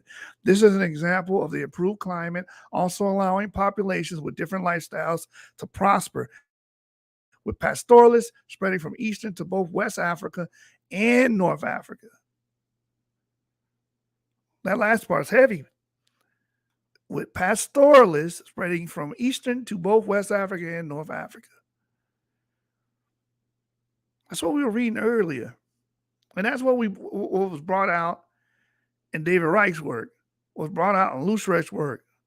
You see this element being spread with the onto agricultural expansion, and we see these pastoralists. They all have the same source. They're sweeping in, bringing in Near Eastern crops, wheat and barley, bringing in Southwest Asian foods, right? They bring chickadees. They're bringing in livestock, domesticated animals, chickens, caprines, which are goats. We know what direction they came from. All right. It says, when considering more recent periods, migrations from West African lineages dominate most of the mtDNA founder analysis. For Europe and Iberia specifically, North Africa decreases in relevance as a source, suggesting that a higher percentage of the lineages arrived there without crossing the Sahel into North Africa. During this period, lineages arriving from Southern Africa, mostly Angola, another area with predominant slave trade ports, are also detected, a scenario not observed for the early Holocene. Therefore, although some dates might be overestimated, most of these lineages are likely to have their source in the Atlantic slave trade, moving into Europe by maritime transport. Even in North Africa and Southwest Asia, far from the direct influence of the Atlantic slave trade, there's a rise and arrival of West African lineages in recent times, corresponding to nearly a quarter of their sub-Saharan lineages. This might be due to other networks of human traffic that also forcibly took people for labor, which were in operation at least several millennia earlier. For example, the trans-Saharan slave trade went back at least into the Roman period and has previously been identified as being responsible for mitogenomes seen in modern Near Eastern and Arabian populations. The Atlantic slave trade left clear signals of African maternal gene flow in both Europe and the Americas. It started about 500 years ago, and during its earliest stages, the bulk of the people captured for slavery were from West Africa. The West African signal was, therefore, by far the most important African genetic imprint in Europe and North America. The Southern African signal in North America corresponds mainly to Angola, with no discernible signal from southeastern Africa, which is in line with earlier studies using less distributed mtDNA control region data. Nevertheless, we also detected a small number of founders tracing to Eastern Africa that can nevertheless represent a distinct and more recent migration from this region or adjacent parts of Southwest Asia. However, in our founder analysis, while West Africa dominated the signal for North America, we could discern a different pattern in South America, where Southern African mitogenomes, mostly from Angola, are found at a slightly greater percentage than West African founders. While the Atlantic slave trade by the 17th century ports were established to the south of West Africa and Angola, our results indicate that while the region contributed only a small fraction to the number of slaves forcibly taken into North America, its impact on South America was much greater. This corroborates the results from genome-wide analysis by Gavia et al. And the identity by descent approach by Micheletti et al., which also suggested by substantially higher percentages of Southern African ancestry and South Americans of African descent. So that is the entire paper. Let me post it again so you guys can have it. Pretty much articulating the fact that sub-Saharan Africans, not indefinitely static, they did migrate. And there's papers saying that there were older migrations. And we could definitely go there with y'all. But as you guys can see, there were Holocene migrations out of sub-Saharan, Western Sub-Saharan, East Africa, going into several directions to Europe, North Africa, and Southwest Asia. And with that, I got my brother Sean in the building. What's going on, brother? Talk to me. And Knock, I'm just here for support. Continue with your teaching, Art. Yeah, I'm at the end of it now, man. I'm at the end of it. Wanted to give something very quick. Make this video rewatchable. And, so people can be educated at the end of the day. Most of these channels out here are anti-education. They're pro-racist. They're pro-antebellum South ideologies.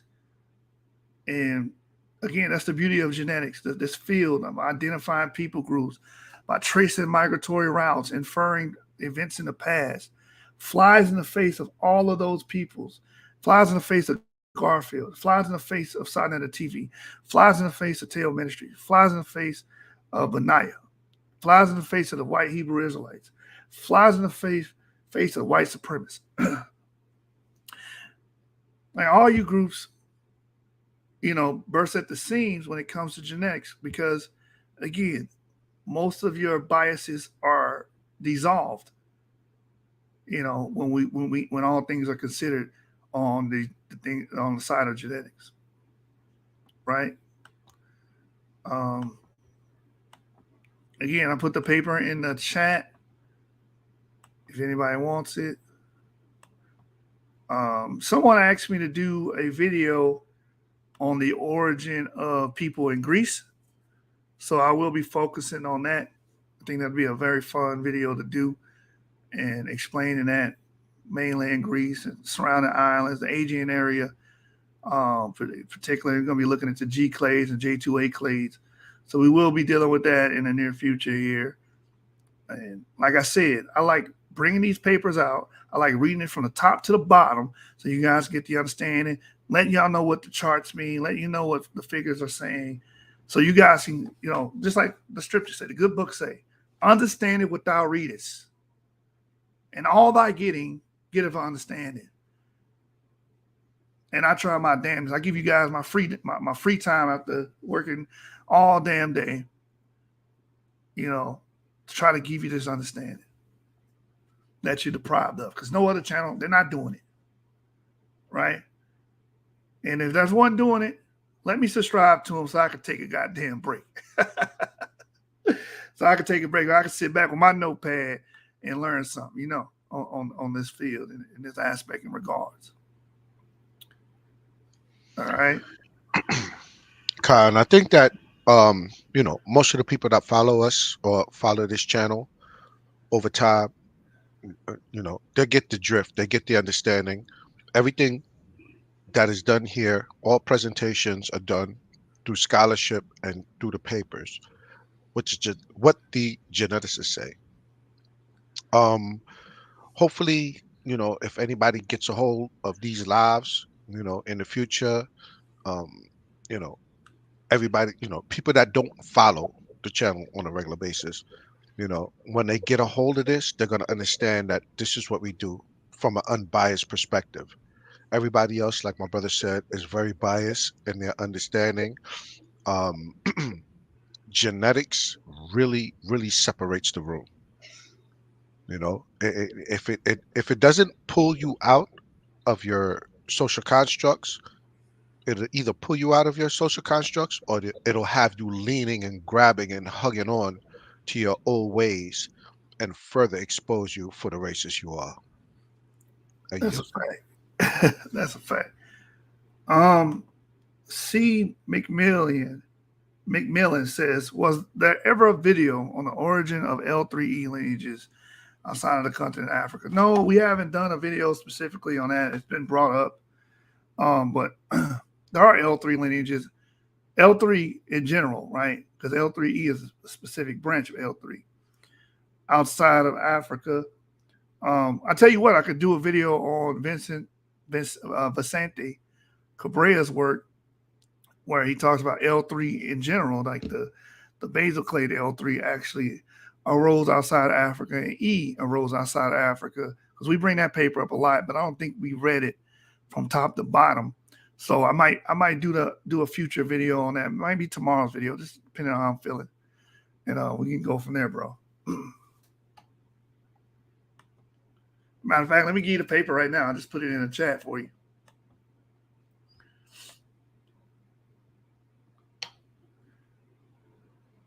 Put it in chat real quick. Vicente. I already said his name. I used to call him Vincent all the time. I thought it was Vincent for the longest. But it's actually Vicente Cabrera.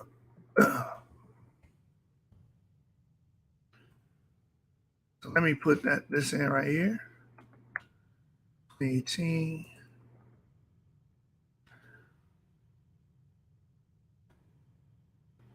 And he deals with L3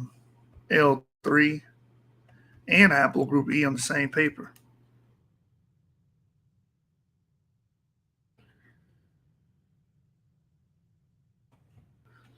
So this is the paper here. And I might just go through this entire paper tomorrow too. Right? Here it is here.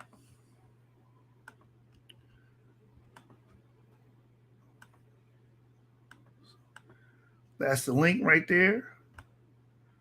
And then this is the title of the paper.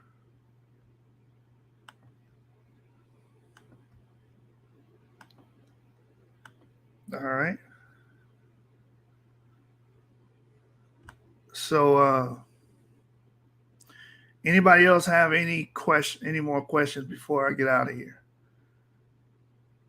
Go ahead and get your questions in before I leave.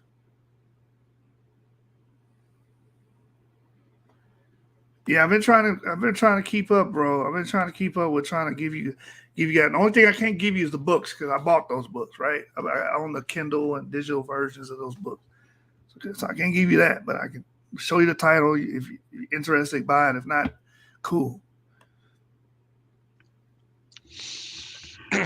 Yeah, I wanted to say also that with these presentations, we always, especially, well, all of us, when when Yeshub does anything, Evie does anything, we always post links or um, we source the work. So, even if you look at the title, even if you have to go back into the presentation again after the live, just to look up what specific studies that we're using or books or whatever. These things are there for you so that you can grab a hold to them. When you leave here, we're basically sending you out into the world. We're sending you out into the world. And we don't want you to just regurgitate what is being presented. You have the sources to go and grab. so that you're prepared for whatever argument you're going to make against any community, the conscious community, uh, apologists, the MENA population, WHIs, LHIs, whoever.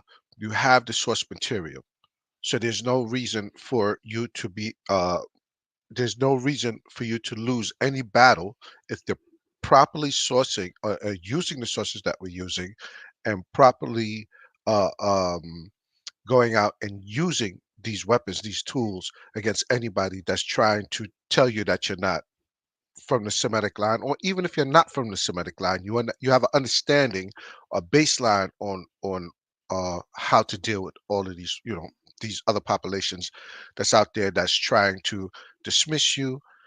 If you're not from the Semitic line and you're dealing with BHI that tries to tell you this, that, and the third, you still have some opposition to show that if you're J or G or R, that you were part of the Israelite community at a certain point.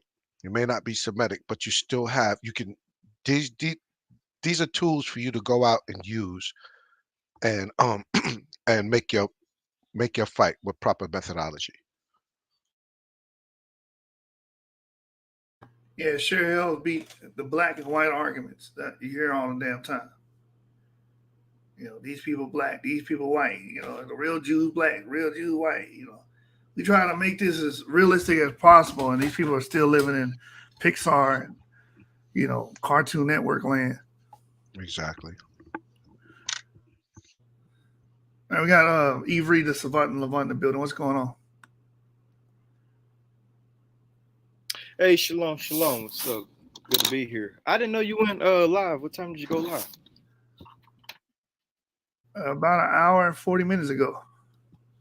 I know I had taken a nap, but you was asleep. Yeah, because I had a long day today. But finally your little ass took a nap. You'll be up like 20 hours a day. You little nigga. Man, I had a long day today. But what can you give me a synopsis of what you been on, where you covered? I want to kind of wrapped up what was talked about yesterday with David Reich's book, and David Reich talking about how people with Eurasian related ancestry swept across, came from the Near East, North Africa, and swept across Sub-Saharan Africa. I read that quote, and he was dealing with the Tanzania remain that was L2a1. And I just, covered bases on that. I was discussing things that was said on Garfield today. There's a man called himself Jungle Culture, which I think that's extremely inflammatory to me. And he said, our culture is from the jungle. I'm like, what? That sounds like a something black guy or like a white black guy, black guy, okay. Bro. Both, because he said both. That sounds like something that you'll see in Stormfront. Well, that's why I asked if he was a white supremacist, because it does sound like that. Right. He called himself Jungle Man or something like that, and he was on there talking something. That's not a part of our jungle. What do you mean our? We don't even know. We don't even know who you are, bro. Like, who are you? Did you take a DNA test? How did he know the our even apply to you? Who is our? Yep. That's a good point. Yeah. Sound like that kid that took a bunch of women. What's the brother name that got indicted? Polite. No, not him. Jungle. What was his name? Y'all know who I'm talking about. He was on You talking Africa Natural Man, or some shit like that. A young brother. I don't know. Oh, you talking about country. Central America? Yeah, and he had a bunch of Nature women boy. with him. Nature boy. Yes, sir. Yeah. Okay. So this guy was on Garfield saying all this. Did you review the video or what? Hell no, I never reviewed that video. That video was trash. Okay. I was just listening to it. Debate one of us on his beliefs, I guess. You already know the answer to that, brother. I mean, isn't he new, or has he always been like in that? No, he rolls with. I know who the dude is. His name was True Story, and I think at first, but his moniker was Jungle Culture. We jungle that don't even come from our jungle culture. What? Oh, okay. Well, never mind. But what be Tarzan? Oh, So my God. what are we at right now in the show? What I'm finished. All right, I read the Yeah, entire. he Well, just finished his presentation. I'm sorry. Go ahead, bro. so after I covered that, just went on a little rant.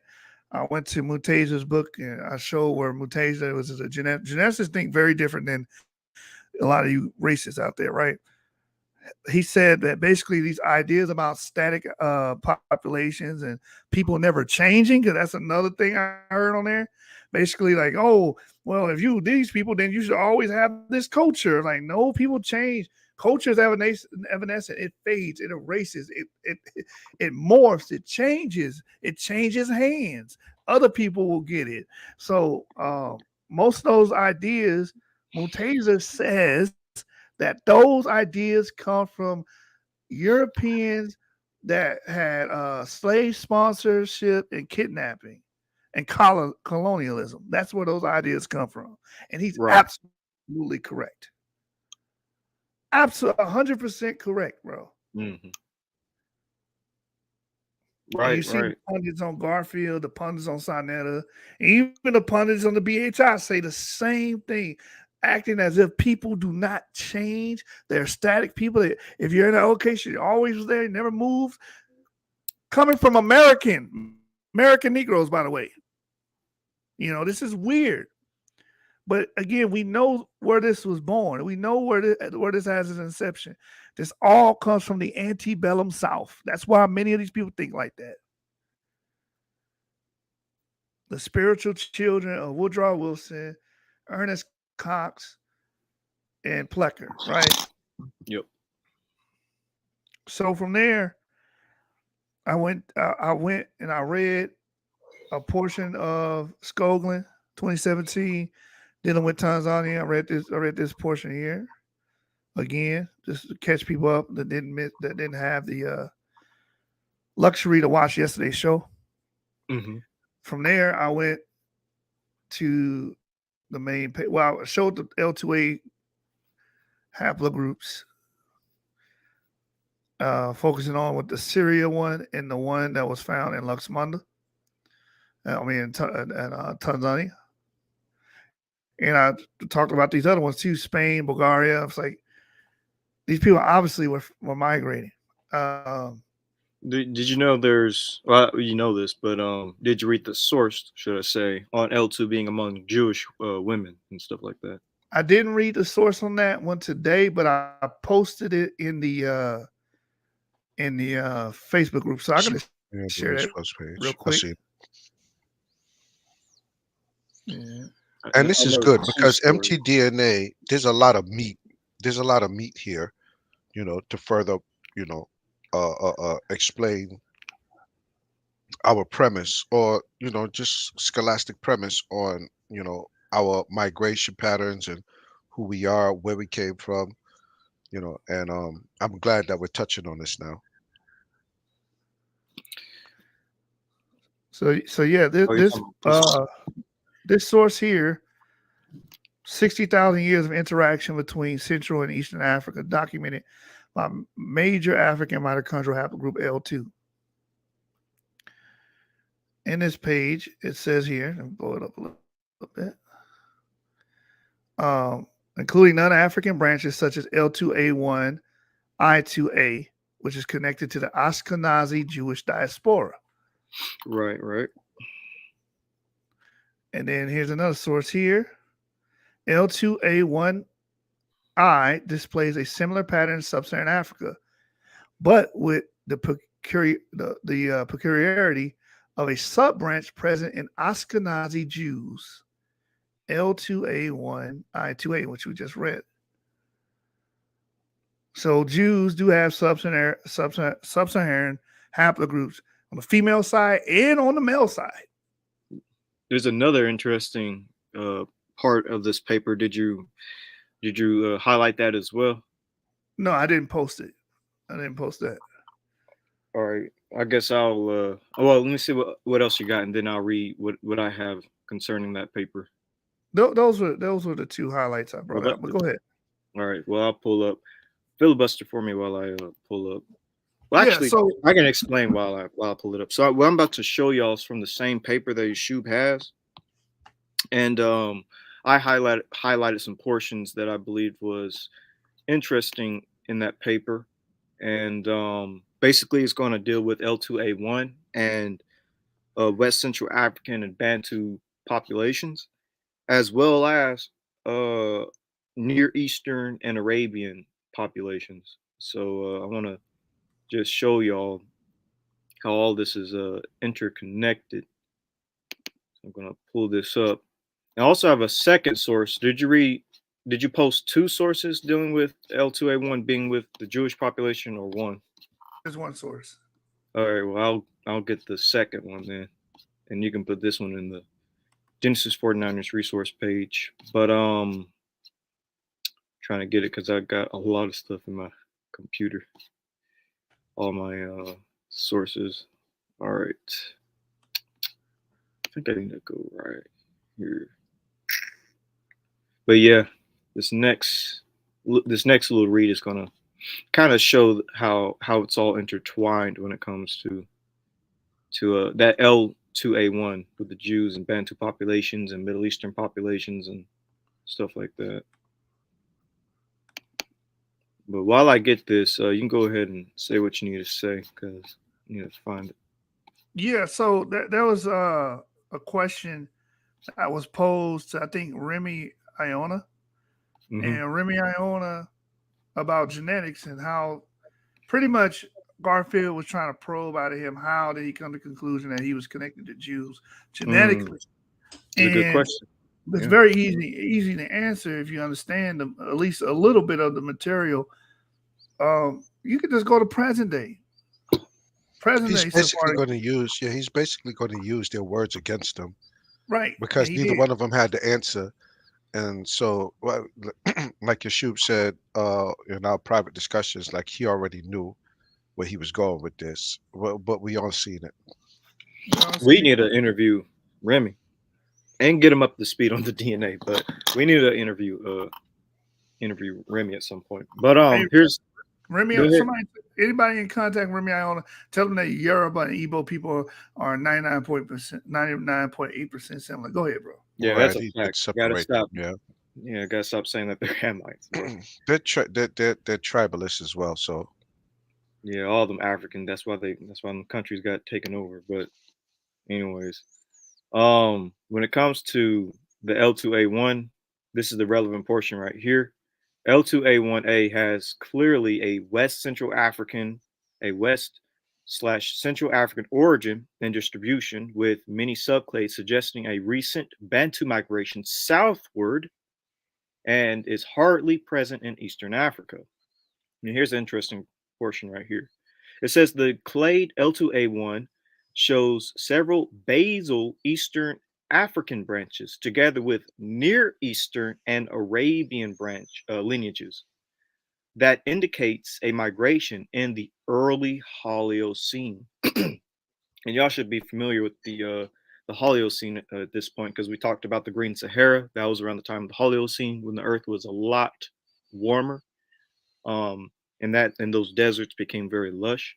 Anyways, basically what I want y'all to understand is that Bantu populations do carry, or should I say West Central African Bantu populations do carry L2A1, just like the Jews, because it even says right here, talking about the Jews having it, the source Yeshub read, but also Near Eastern and Arabian populations also have a very old L2A1 as far back as the early Holocene. So these L2A1 markers were crossing North Africa, East Africa, Arabia for thousands of years. These quote unquote sub-Saharan African lineages of the female side. And let me get the other source while I'm at it. So here's another source that talks about the L2A1 being among Jewish populations, and this one is the history of Slavs inferred from complete mitochondrial genome sequences. So I'm just going to read what's highlighted in yellow and red because it's the most relevant portion. So it says haplogroup L2A is widespread within Africa, as we just read. Both of them could be assigned to L2a1I2a clade and located on the same branch with the Ashkenazi Jewish haplotype. The L2a1 haplotypes are observed in Germany, Romania, France, Russia, and Poland. As L2a1 haplotypes were reported in Ashkenazi Jewish populations, the samples representing haplogroup L2a1I2a might be further evidence of the occurrence of Ashkenazi Jewish mtDNAs in Polish mtDNA pool. So basically, we see that L2A1 is deep within the Ashkenazi female Jewish community, being seen all throughout Europe. Like I said, Germany, Romania, France, Russia, and Poland. So yeah, it's one could almost consider that a Israelite female marker. It'll be one of many. I'm not saying it's the only one.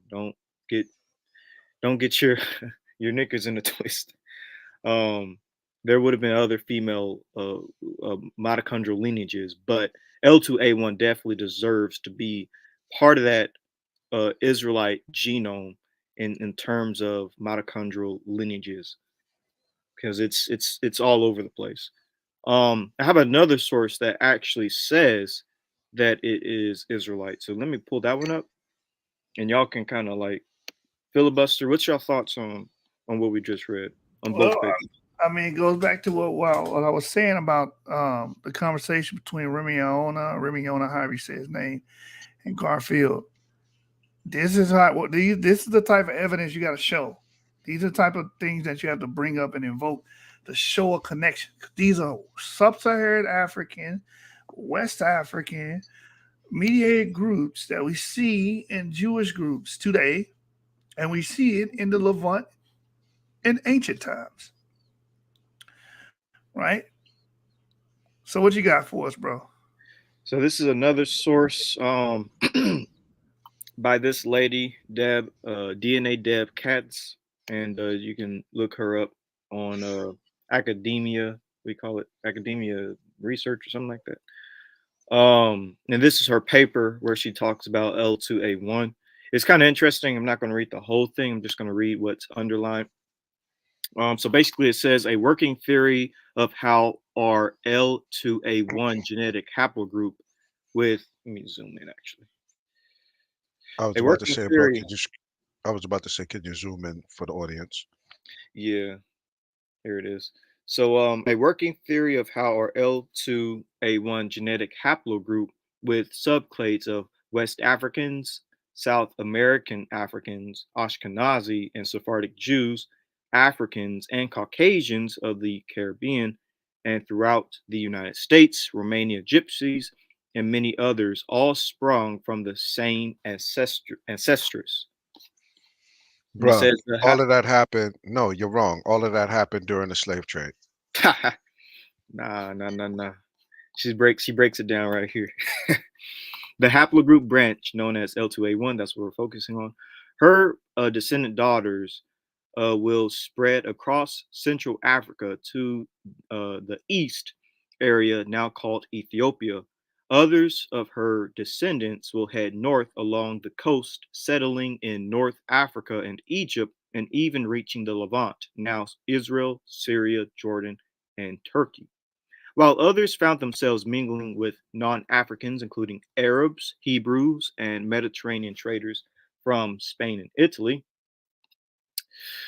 Somewhere in North Africa, most likely near Egypt, a baby girl is born with yet another mtDNA mutation. She starts the haplogroup branch known as L2A1. Some of her descendant daughters, along with others of their tribe, travel into the Levant, or their daddies traveled into North Africa, and they began to intermarry with men belonging to the newly forming Hebrew tribes in the Levant. Thus, these people and their descendants came to identify as Jews. Some other descendants of our L2A1 gal remain in Africa and migrate west. Those are the ones that with the Bantu expansion.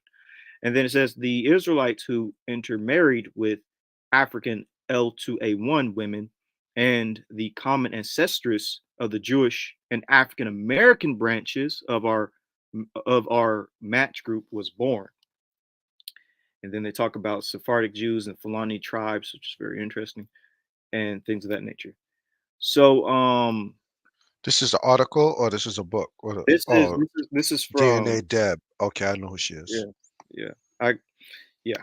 So basically what she's saying is, to like sum it up, is that L2A1 would have been with it would start off in Africa, and then it would have wound its way up with the Israelites, either in Egypt with the Exodus or when they left Egypt during the during the Exodus. And it would have like been firmly established within the Israelite community, within the Jewish community, I guess you can say, which we saw with the other papers that show how Jews all throughout Europe carry it. And yeah, I would say that this can be considered a part of the Israelite cluster in terms of female lineages. When you follow when you follow the trajectory, excuse me, of L2A1. What's your thoughts on this? You lied because you read a paper clearly and you didn't invoke any esoteric. You didn't use eisegesis or nothing. You just read it plainly. So obviously you lied because you just read what the paper said. Mm-hmm. Yeah, I say this is very powerful. She did a good job, you know, in making her points. I like this paper. I didn't know, and I know of the sister DNA Deb Katz. I didn't know that she did this particular article. I've never seen it. I This is from what year? I, 20. This I from when? this is from 2020, but I've quoted this paper a couple of times in my videos. Yes, but no, she's been around for a while, but I didn't know that she actually had this article. Okay. Yeah, check out my video, like Shem to Abraham, because that's I quoted in that video and a couple of older ones. But yeah, let me move that. I think I have one more source, but just give me a minute to find it. I have one more that's kind of puts this together. Yeah. So So this is what took you down this line of mtDNA? I'm just, filibustering here. What took you down this line of trying to deal with mtDNA to fill in the gaps? What brought you to this point? because a lot of people make statements like, "Oh, sub-Saharan Africans don't do X, Y, and Z. They're not they're not here, they're not there." So not just mitochondrial DNA, sub-Saharan African DNA. Period. You have A markers outside of sub-Saharan Africa. You have even B markers. Can you believe that? B markers. Um, you got all these different markers, including the mitochondrial DNA haplogroup L2 and L3, and we're not just talking about L3 in general. We're talking about specific clades that are supposed to be sub-Saharan African, are deemed sub-Saharan African due to their modern population. Right? That's how they That's how they classify each of these lineages by modern population density. So that's what led me to it. I was like, wait a minute. This person said that these groups don't have any history outside of said area. And yes, they actually do. This is what also makes the cultural argument stupid. Because to try to say, well, if you descend from population X, you must have the culture of population X, it's idiocy. It's complete idiocy because, again, these people with your mitogenome and your patrilineage and your matrilineage that lived thousands of years ago don't speak the same languages as you. And those people that all shared the same haplogroups didn't speak the same languages or were practitioners of the same culture or same cultic or religious practices. Right. So Right. So, that's what God, led me there. That's what led me there. so I'm gonna throw you a curveball right now. So we've gone over that haplogroup E came into to Africa from north to south, but north, west, and South Africa. Um, but we specifically talked about the pygmy women and the Nilotic women that these E markers interbred with. We often don't go into this is the clade that may have followed us into the area. So, with that said, the these A and B females, that instantly came from the A and B markers, the males, who were that we went into the pygmy and the Nilotic women that we went in and we interbred with. Why did we not touch on this before and always bring up the native West African women that we populated with? And so now we have this pygmy, we find Nilotic DNA in most West Africans. You said, wow, we haven't touched on it before? Yeah, I'm asking because, like, It has been touched on before. It just haven't been the main focus. right. We Okay. brought out L3B being in Israel on a couple shows before already. We brought out L3 having its origin in Eurasia and being the sister clade to E. Mhm. Not E1B1A, E. That's been brought out on the show several times. It just hasn't been the main focal point of shows. Because mainly we've been dealing with paternal lineages. I'll have to find that source that I'm looking for at another time. I can't find it right now. Yeah, so I'm being devil's advocate right now because most people would say, well, you said, and you guys always saying that, you interbred or you procreated with the Nilotic and the pygmy women. This is why it's showing up in the DNA. And you always say that we went into West Africa, or that these E-clades went into West Africa, and they pretty much dominated the area and took the women of the West African, the basal West African peoples, the pygmy and the Nilotics. And we procreated with them, and that's why we have extent Pygmy. DNA from those populations. Yes. Yeah, I mean, that's still true. That doesn't change. We picked up a lot of L1C carriers during that time, which is known and classified as pygmy women. It's more likely for a pygmy woman to be with a Bantu man than vice versa. Well, just for The verse is survival less likely. purposes, right? Just for survival purposes. I Yeah, would the agree on women usually go to the dominant group. that. Right. In those situations, now we in this modern situation here in the Americas, it's a little different with certain groups, and that's as about far as I'm gonna take it. Usually, women are hypergamous. They're gonna see who are the dominant males of the group. They're gonna go to them because they need protection. They need a provider. They need X, Y, and Z. Right. Mm-hmm. So the dominant male group, it's like the pirate get all the booty, man. Well, Top this is pirate true. get all the booty. So basically, to answer my own question, I would also agree with you on that and say that um, most of these male populations, when they moved in, would have probably brought in the sister group with them, but most of the men, you can't find women for all the males in your family if it's male dominated.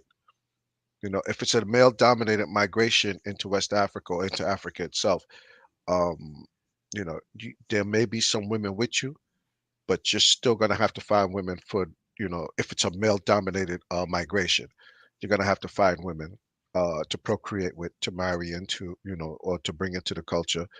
So, both can be true.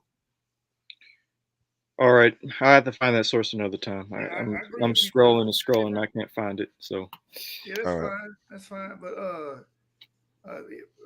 Ngozi says only in Cameroon they bred with Mbuti groups, and Mali and Niger they wasn't. They bred with East African hunter gatherer groups and further. Yeah, I agree with that. Yeah. The point is that they admix with those hunter gatherer females. But what needs to be stressed here is when we bring that up, it's to explain certain components that we have today, or not even us, because most American Negroes probably don't have it, but like West African groups in general, right? Because what happens is they try to group wait, we don't have all West and Central Africans together and say they're all the same, don't have distinct lines on the phylogenetic tree, which isn't true. So that's why you had that white guy say what he said the other day. Oh, you guys are Shumlaka. No, we're not. We're not those people in Shumlaka. Right. We have a similar autosomal DNA because we made it with the same people. Well, not we, ancestors of us made it with those. That Correction. He wants us to be the descendants of a Shumlaka. He Right. wants that. He literally wants it. Right. But we could. I know we're about to end the show here, and we can, because we're at the 2-hour mark. But did you want to read that other source that I showed you, Shub? Or do you want to wait to do that tomorrow? Not tonight. I'm not going to be up all night on that. No. Yeah, he got his second win. Avery got his second win. He took a nap. He going to be up all night. And I actually want to read the entire thing, Avery. I don't want to just skip through it. We had our safety meeting today, and the dude that read just skipped all through the paper. I was like, bro, read the whole gut. It was embarrassing, man. All right. If it gets too like, because I don't want to mystify the chat when we're reading, FS, F statistic 4, and then a bunch of. If it gets like that, then I won't read through it. But if it's legible for the audience to understand, I'll read all through that. Okay. Well, when do you want to do that one then? Either tomorrow or Friday. All right. Okay. Text me when you do it. Yeah, you know what time I usually go live? I go live around 7. Yeah, I know. And I want to end before 10. Oh yeah, it's 8:30 or 9:30. Okay. Yeah. I'm up here missing my Mavericks game, man. Let's do it here. I know. Right? Instead of edifying the people, I'm gonna watch sports. Here's the thing. I deserve to watch sports. That's why I said earlier. See, somebody showed me another channel. You're an Edomite, bro. You're an Edomite because right. The white man. Yeah, and the jungle guy talking about we got a jungle culture. Relegating all West Africans to jungles is just sound like some Stormfront shit to me. Yes, there are jungles in West Africa. I mean, everybody comes from the jungle. This dude really said that's not a part of our jungle culture. Did he get into DNA at all? Do they ever get into DNA? Bro, you answer your own damn question. They're trying. Do they ever get into DNA? The nigga said they need to learn to love themselves. Do you love yourself? I guarantee you go take a DNA. If they go take a DNA test and it comes out that they come from Eastern Europe somewhere, the Balkans, they gonna try to deny that. They gonna say that doesn't mean anything. I'm black, and that's all that matters. So really, it's you that don't love yourself because that's a part of your genetic makeup, and you're just trying to be like, fuck that, because you've been taught this dichotomy that anything that's from Europe or white, you don't want to be associated with because it's pure evil or they're inclined to be evil. It's the same thing that white supremacists do. When they find out they're E1, B1A, they go take that test. They're like, wait a minute, hold on. I want my money back. This is wrong, and I'm getting a second opinion. Like, fuck you guys, and fuck your company, and because it goes against everything they stand for. It goes against everything they stand for, bro. Most of these dudes are skinheads, man. Yep. Hey, Ngozi, I had a question for you real quick because the statement that bro just put up that you made the comment in the comment section. So this would be would you, because we're talking modern day Mali, these pygmy or Nilotic women, or I think he's speaking ancestrally because that's what we were talking about. Right. Ancestral admixture, which he'll be right. Not all of them are pygmy related, but a lot of these papers they bring out the pygmies is because the Bantu expansion is known for deforestation and dealing with forest peoples and pushing them out. Right. But so he's my question, correct on that. Yeah, my question was just, what I'm saying, because I never heard of the Arunians, so I was just making sure these were like ancient populations of women, the Arunians, or just ancient population. I never heard of them before. Wait, you haven't heard of who? The Arunians. Oh, Arunians. So that was just an honest question. I wasn't trying to put them on the spot. Like, I just wanted to know if this is a modern population or it was an ancient population of people, the Arunians.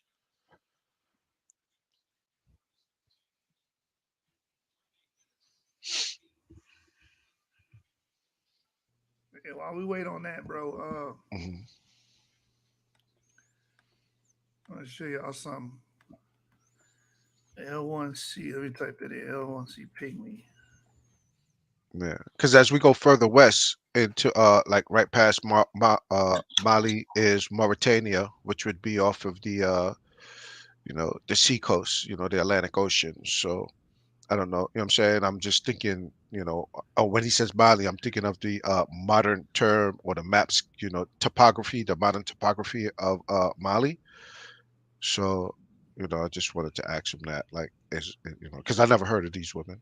So I just wanted to know. And I know he has, a lot of information on ancient and modern populations. So I just wanted to know who they were. Yeah, if you don't have to respond. Yeah, he hasn't responded yet, but hopefully he does. He does. Just wanted to ask him that question. Mhm. Matter of fact, we could look it up. You know what? I'm sitting here. Let me. Arunians.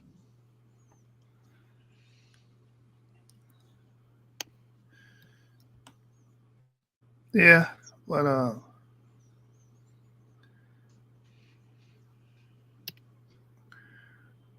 so we brought out a lot of good information tonight, man.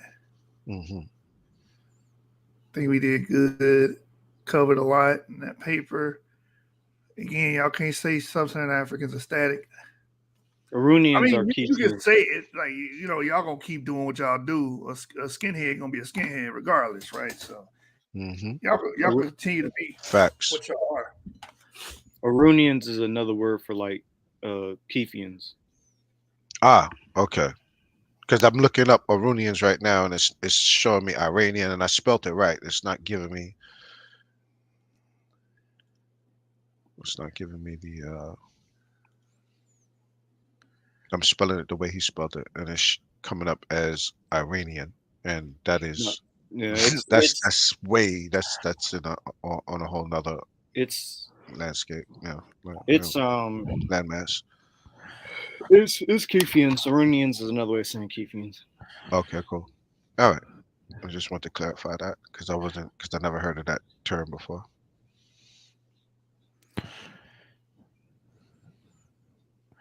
Yep. Yeah.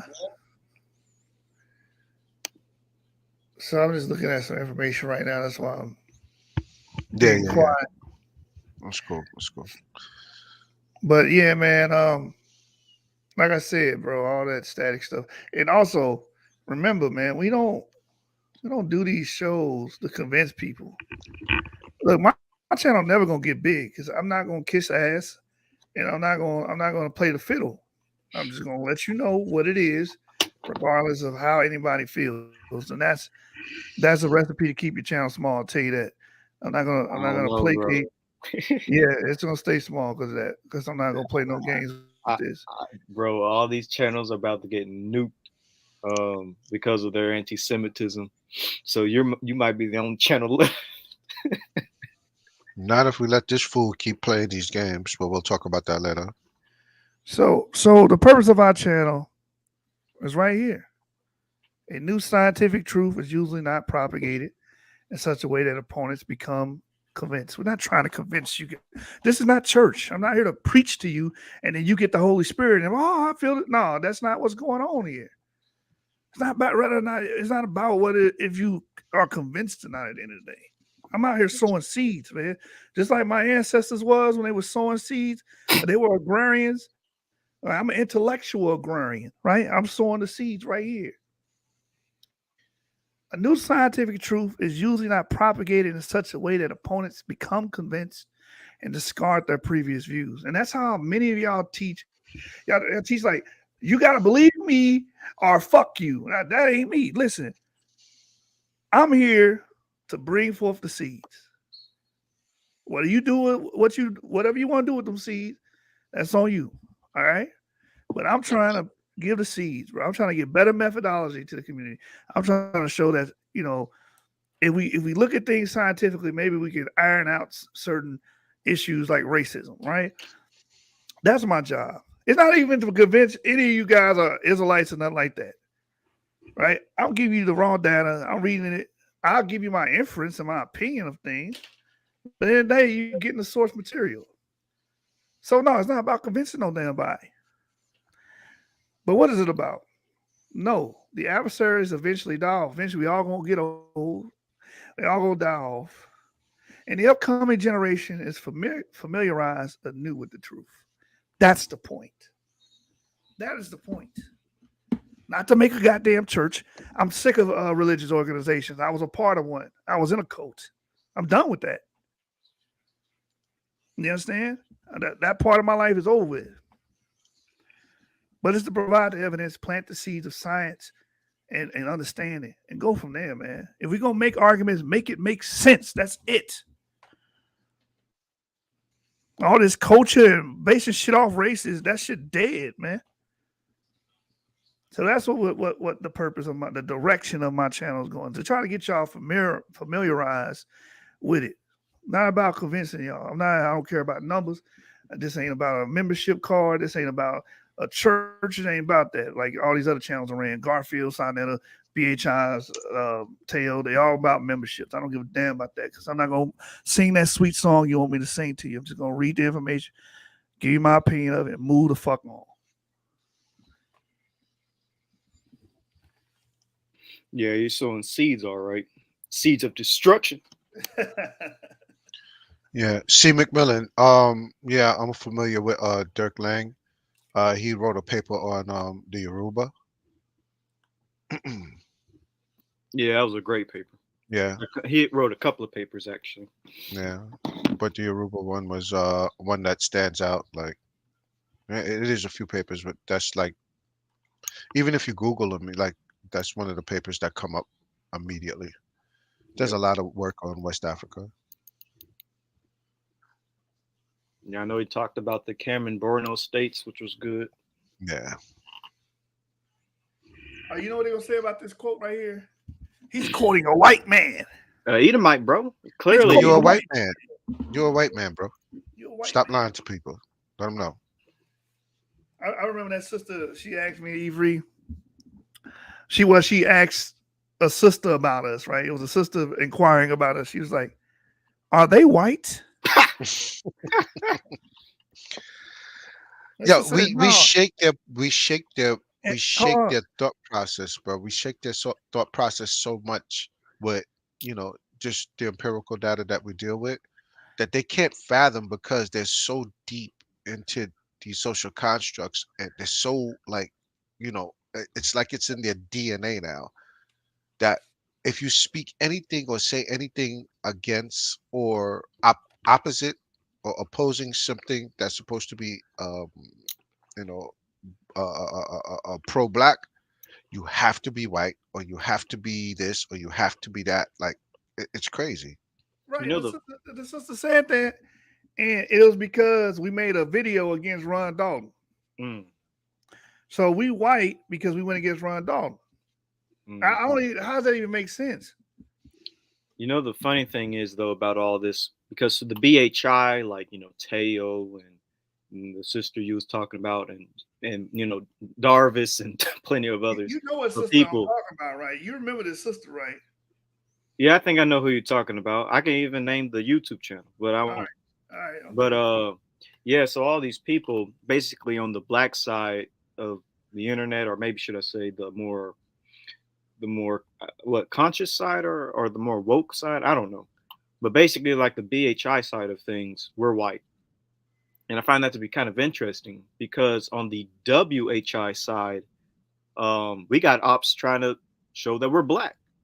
And so it's kind of interesting how on the BHI side, by saying that we're white, basically is trying to get other people to not listen to us and to demarcate what we're saying. But then on the WHI side, they're trying to show that we're black to again demarcate to demarcate the things that we say, just like the BHIs are doing, to show that we don't know what we're talking about because we're a bunch of African Americans. I find that dynamic to be very interesting. Because we're dealing with the same people. Exactly. They're the same people. Exactly. They're rooted in the same thing. Mm-hmm. They share the same ideology. They speak the same language. That's their love language. Racism is their love language, man. Mm-hmm. Both of them use the same terminology. Invaders. They're invaders. This like, all right, bro. It is what it is. You know. Mm-hmm. To the person's WHIs were black, to the BHIs were white. It's like the same. The two coins. What's that old saying? Two sides of the same coin. Yeah. Yeah, bro. And both of them put an isolation model. That's why I'm glad I did today's show, for showing a lot of these mitogenomes, mitochondrial DNA, in times past migrated outside of sub-Saharan Africa. But in their minds, no, this is Black Africa. Has always been the same, has the same genetic matrix for thousands of years. You Negroes, I was about to say another word, but I ain't gonna say it. But you Negroes, you niggers, that's what they want to have never Porch left monkeys. Africa for 100,000 years, ever since the first Homo sapiens sapiens left. As a matter of fact, you're not even Homo sapiens sapien. You're close to archaic West Africans, which lived 450,000 years ago, split from Neanderthal 450,000 years ago. Exactly. That's what you are. But the rest of humanity, Homo sapiens sapien, we left Africa 100,000 years ago. Y'all never left. Y'all stayed. Yo, that nigga Jungle Dude, whatever his name, I'm gonna call him Jungle Juice from now on. Oh my goodness. You said Jungle Jew? Jungle Juice. Oh, okay.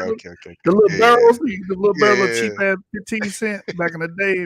I'm from the P's, man. I'm from the P's. I remember all that. You understand? But we listening to him, he said the writings on the pews. Now, I don't agree with the arguments from the writing on the pews, right? I don't agree with the argument saying is Hebrew. I don't. Are you talking about that church in Savannah? Yeah, but this man just disrespected the writers on the pews, like disrespected the people that wrote it, talking about some, it's stribbling. They stribbled and strabbled. Y'all focus on some stribble and strabbling. I'm like, damn, this sound like, again, more Stormfront content. You know, all these people could do is stribble and strabble. You know, they weren't literate. What else they gonna do?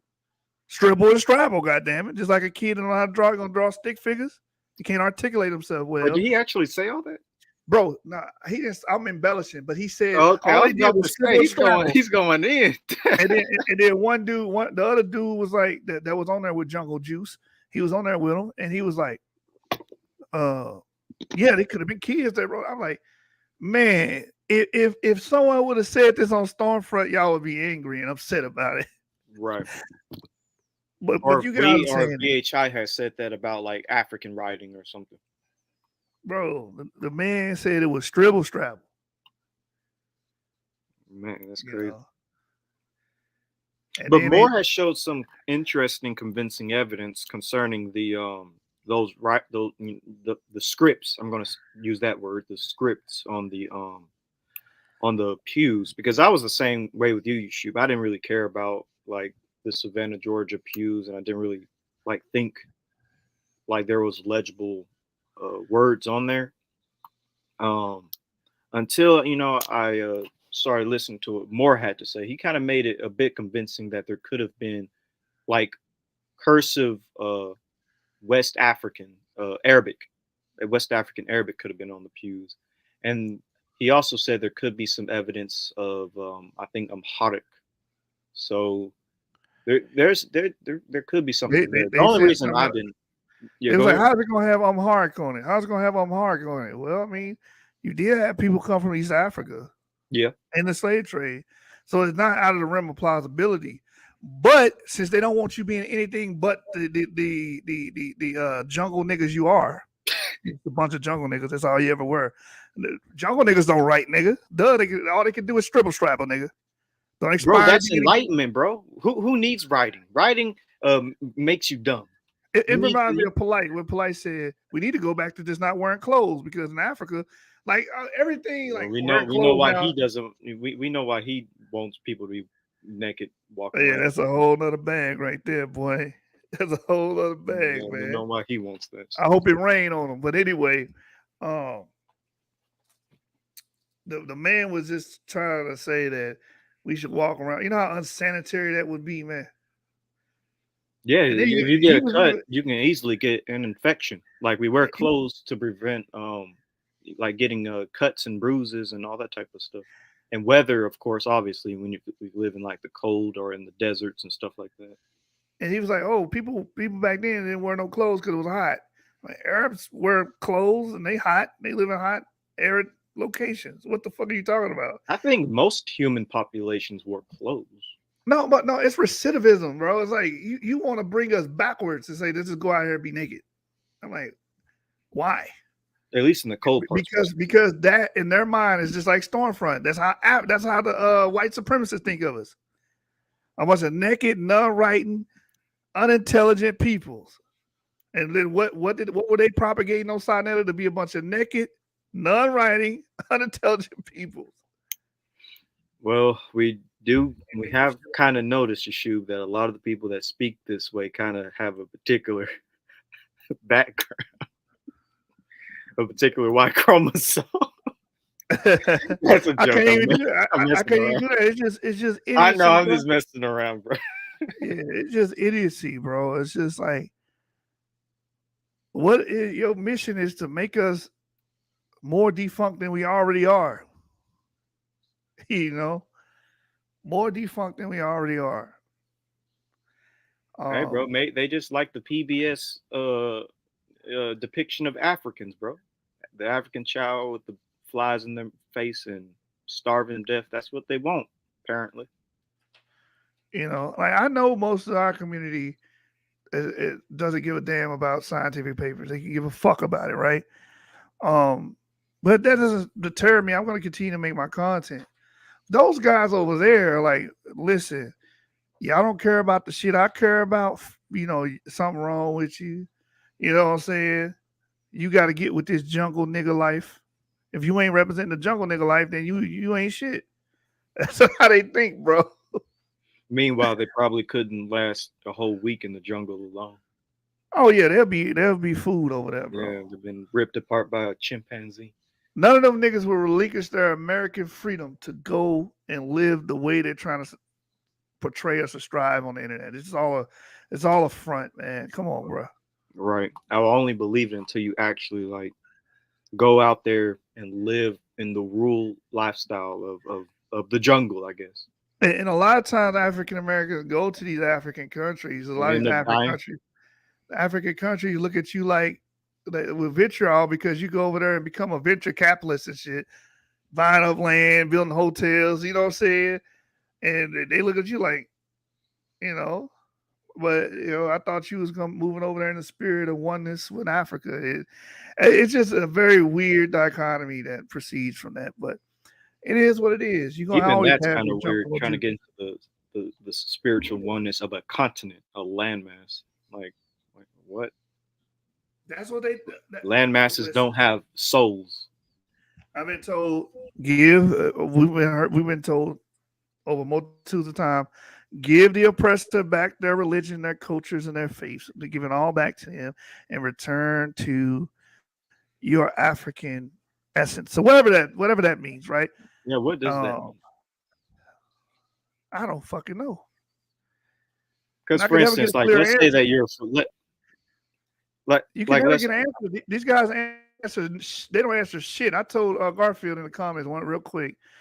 Culture has zero to do with ancestry, and he moved on to attacking the Bible and attacking Israel. That does not change what I said. The Bible could be fake and Israel could be fake. Culture still don't have nothing to do with ancestry. Now address the damn question. They don't do that.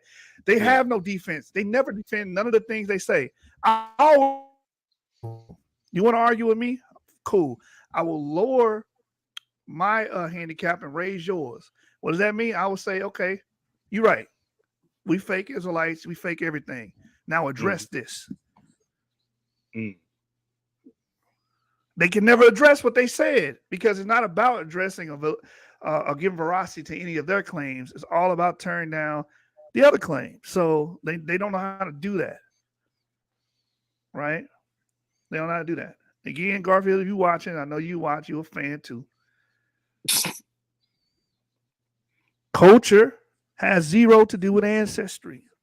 When your mother got with your father, they had sex, He did not spray culture into your mother's womb.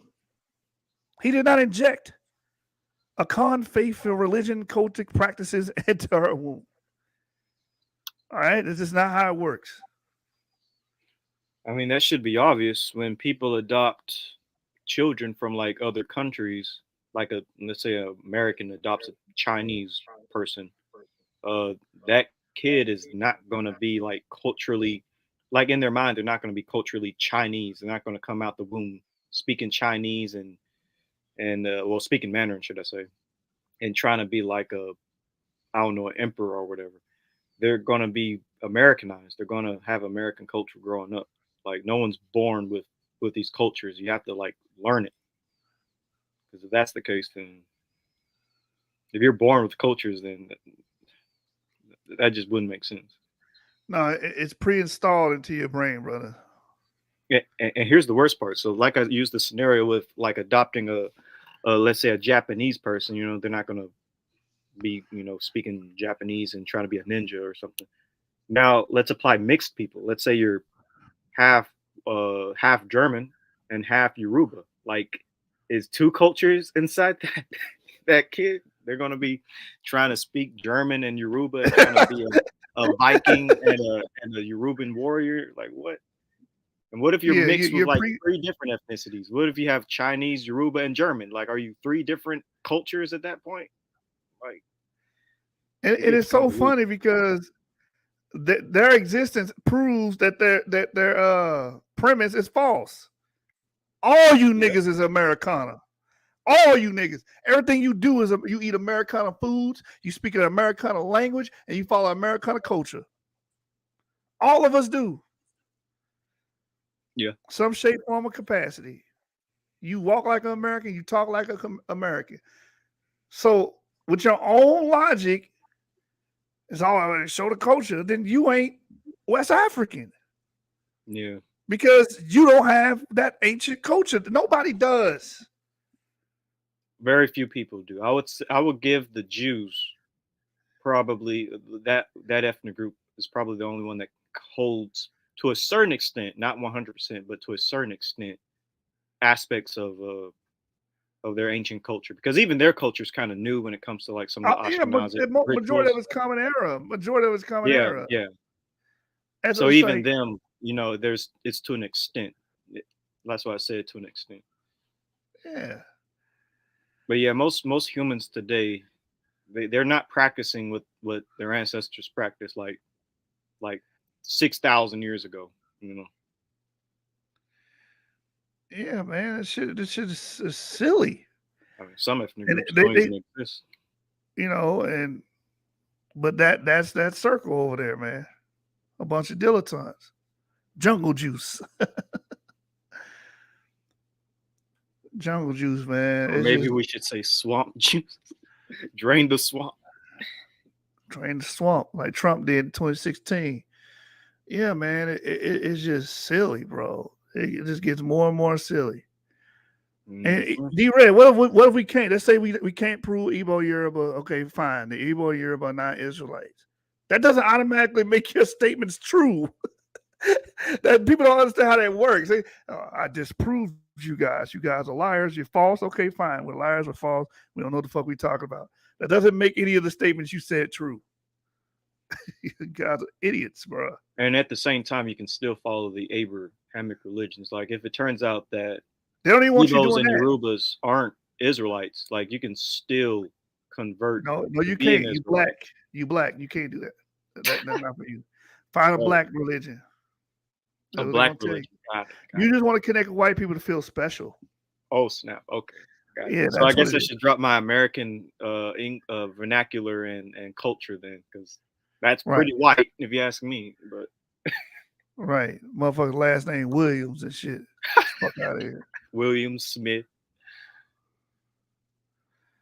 Jackson. Jackson. Yep, those are some hardcore African names. Y'all want to be European? It's that the level. Yeah, I don't know. You got to do what black people were doing. but you do know the irony in those statements claiming that like Judaism, or should I say the Hebrew faith, and Christianity and Islam, like basically the Abrahamic faiths, saying that that's claiming that that is white or European is actually extremely false. And because the irony is that those are Afro-Asiatic cultures. Like they started off with Afro-Asiatic populations, whether it be Semitic or whether it be Egyptian or whatever. Because most of these people, like Garfield, or I won't even just name him, like most of the people on the conscious community side believe that the Hebrew faith comes from Mesopotamian Semites, from the Akkadians, and comes from Egypt when Moses was there, and they kind of just mixed it to create this Judaism. Well, if that's the case, then you're saying that, and if you believe that the Egyptians were black and all these things, then in a roundabout way, it's still a African or a black or Afro-Asiatic type of culture. So it's not even white. It's not like the Hebrew faith or Christianity or Islam was born in like France or Or in Norway, Germany or Scandinavia. It was literally born Scandinavia. No, it was exactly. born in Scandinavia. Yeah, it wasn't even born in like Italy, which is close to Africa, or Sardinia. It was born in Egypt and the Levant, which is which in terms of fauna and flora and human populations, it's African. African populations have been going back and forth from North Africa to the Levant for thousands of years. That's why the Ibero-Maurutians and the Natufians are very, very genetically similar.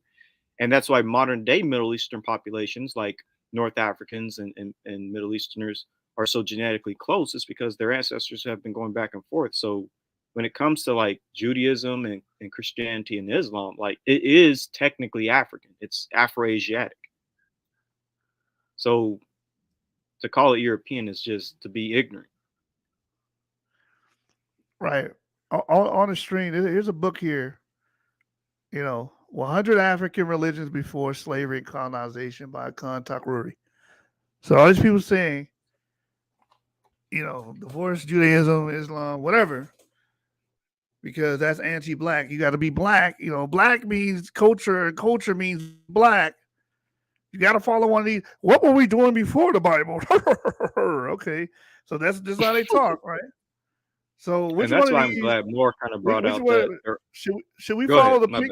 bad. I'm sorry, but should we follow the pygmy religion? The Aka pygmies, the Baka pygmies, and Booty pygmies? It's indigenous West African, belief system, right?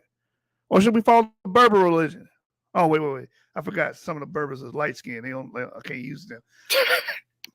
What about the Luba tribe? Should we follow them? What about the Turkana tribe? Are we allowed to follow East African? What about Oromo? Which one, motherfucker? Y'all never tell us which. Y'all just say follow. You are supposed to practice Ifa. You are all West African. You practice Ifa or Voodoo. That's what you do. Damn, I didn't know all West Africans follow Ifa. What about the Asante religion? And Voodoo. I didn't know that. I mean, you're black, aren't you? You Negroid. That's what they practice. Can we follow the religion of dog? What about the doggone? More would have to practice that one. What about the luau? What about the homie? What about the Afik tribe? Yeah, you guys, there's a lot of fucking. Which one? Which one, motherfuckers? Tell me. Where's I got a combination of all of them, brother. You're not black unless you follow every single fucking African religion that's indigenous to the west coast of Africa. You got to follow every single one of them. If not, you're not black. You're a white man. Where's Fulani? And I want to just practice Ifa, man. Ifa, that's a black religion. You can't follow. Why you want a white man? Jesus is West African. Abrahamic faith. They enslaved you, brother. They invaders. Follow this. Oh, you talking about the motherfuckers that enslaved more Africans than any other group? You talking about them? Now it's just about black. You can't use that enslavement shit, can't you? Oh, you don't want to bring up a third of the damn population of West Africa at that time was enslaved by Africans. You don't bring that, bro. Africans are not enslaved Africans. Stop them European lies. That's this Bushango. I don't. Kono tribe. Not Tonga. The I want to Bemba. see the Hula. The Kurumba. Songhai. Can't follow Elamites. Tare. Why is Elamites there? Wait, what the heck? I thought this was about Africans. What's Elamites doing there? I don't know, man. It's got more than just Africa here. Oh, okay. Macaulay, Shona tribe. You don't follow that, man. Unless there's I stepped another. away for a minute. I just heard Elam and Africa. What's going on? I just stepped away. Maybe we should follow the Shosha, the Xhosa religion. You know, they have a pissing ritual. I think. Hey, they got a pissing ritual. So, Jungle Juice, we gonna piss on your head, man, and bring you into the. What y'all looking at? What's going on? What's going on? I just walked back. I'm sorry. I didn't mean to set us back. What is this? What is this we're looking at? No, we're addressing people that say you can't follow the white man religion. Abrahamic faiths are white man religions according to the Afro nuts, right? So therefore, you got to follow West Africa or black religion. So which one? The Xhosa religion. That do the Xhosa religion. So they go around pissing on people's head. Okay, I see what you're doing now. You're walking through all the different tribes and the different religions. Yeah. Okay. A lot of these customs you really couldn't practice, I don't think, in America to begin with. No, they're gonna give us consent. We do it, Dave Chappelle. I'm gonna pee on you. They're gonna be like, no, man, they don't teach that, they don't follow that. That's the white man poisoning your brain. Okay, you take your ass over there and get initiated. I was about to make a joke, but I stopped myself. Go over there and get initiated and get R. Kelly all over your face. That's what I was about to say. What about the Economy tribe? A lot of these tribes are interrelated, by the way. They got different cultures. Oh, wow. They got different cultures. A lot of them are related. We're going to practice the Egyptians because we're the real Egyptians. I thought different culture meant different people, different lineages, different mothers and different fathers. I thought that's what it meant, you idiots.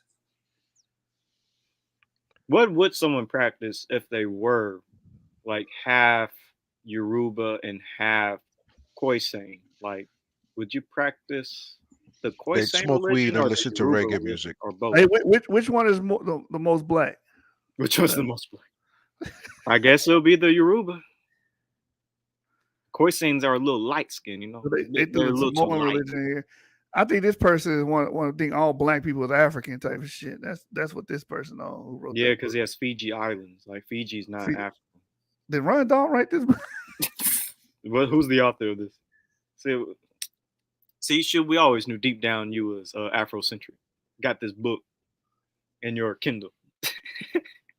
I was about to say I thought this was a book that what do you say, Jungle Juice? What do you call it? That nigga is not bringing a book like this out, bro. Okay. He just Jungle Juice just speaks on. He doesn't like quoting things. Aka Pygmies. What the Aka Pygmies believe? They go page 68. You know, we talking about the Xhosa and they piss in religion. All right, Jungle Juice. This is the religion. So I got to divorce my Bible and everything because I'm trying to be white, right? So I want to be black now. So I'm gonna follow this religion here. Mbudi Pygmies. See what they believe in. The Mbudi or Bambudi are one of several indigenous pygmy groups in the Congo region of Africa. Remember, he calls himself Jungle Juice, so he want to. You sure? What's wrong with the jungles, bro? Why are you anti-African?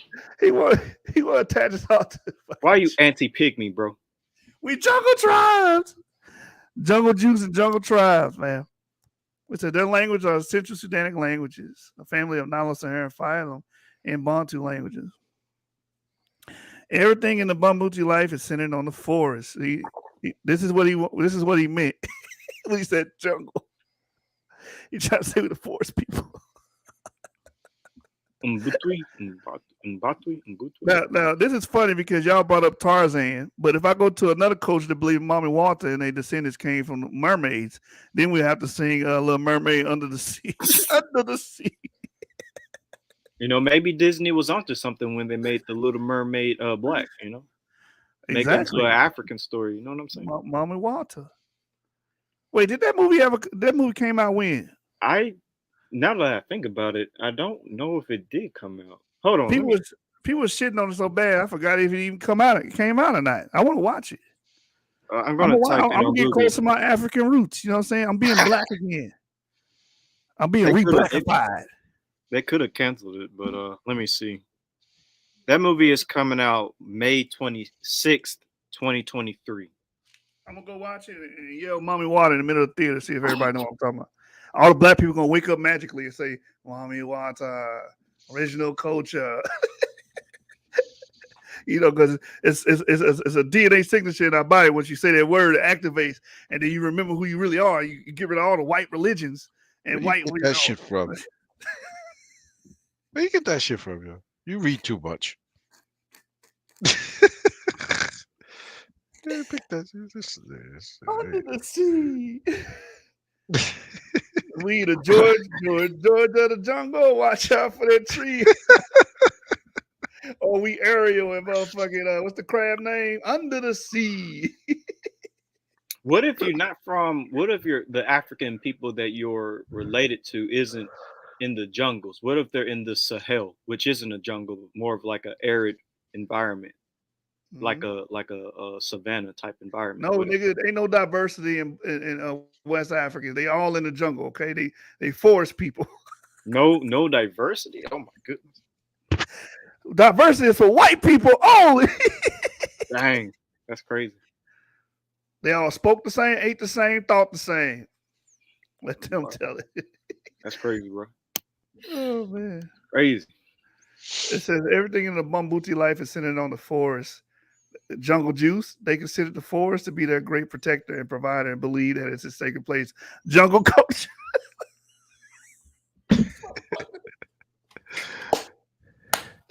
This motherfucker real. This nigga a real Booty pick me out. Oh man. This motherfucker represent this. Nigga said represent.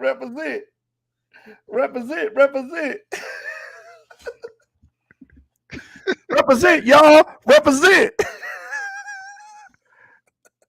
Hey yo, I got a question for you, bro. Hey, listen, man, that's that Nas Illmatic. If y'all didn't get the reference, y'all whack, y'all lame. Y'all lame if y'all didn't catch that reference. Go ahead, brother. You already know I know that. But did you get your autosomal back from FTDNA yet? Did you check? They did. I don't know nothing about no autosomal DNA. You didn't.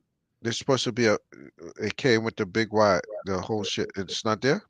It did? Yeah, family tree DNA gives you automatically. Yeah, they give you autosome, and if you pay $9, like when you open the account, did you buy anything from them prior to your big Y? No. But he probably didn't get the autosomal kit. Because that's what I paid for when I bought it. Yeah, it was like $9, but they still should have gave it to him. Anyway. Hey, man, Jungle Juice funny as fuck. Oh, we'll get to that real quick. I'm still on Jungle Juice. Man, look, this is the true religion of your ancestors, bro. Let the white shit go. Let that Abraham, Isaac, and Jacob shit go, man. But what if it turns out Jungle Juice? You ain't black if you don't invoke this, bro. If you ain't, listen, they sometimes call the forest mother or father. An important ritual that impacts the Bambuti's life is referred to as Molimo, after events such as death of an important person in the tribe. Molimo is noisily celebrated to wake the forest in the belief that if bad things are happening to his children, it must be under the sea. They got under the tree in this motherfucker. This is what this nigga meant about the jungle worship, bro. The jungle nigga. He said, nigga, I was stunned. He said, that ain't according to our jungle culture. I'm like, jungle culture? This nigga from This nigga from Stormfront?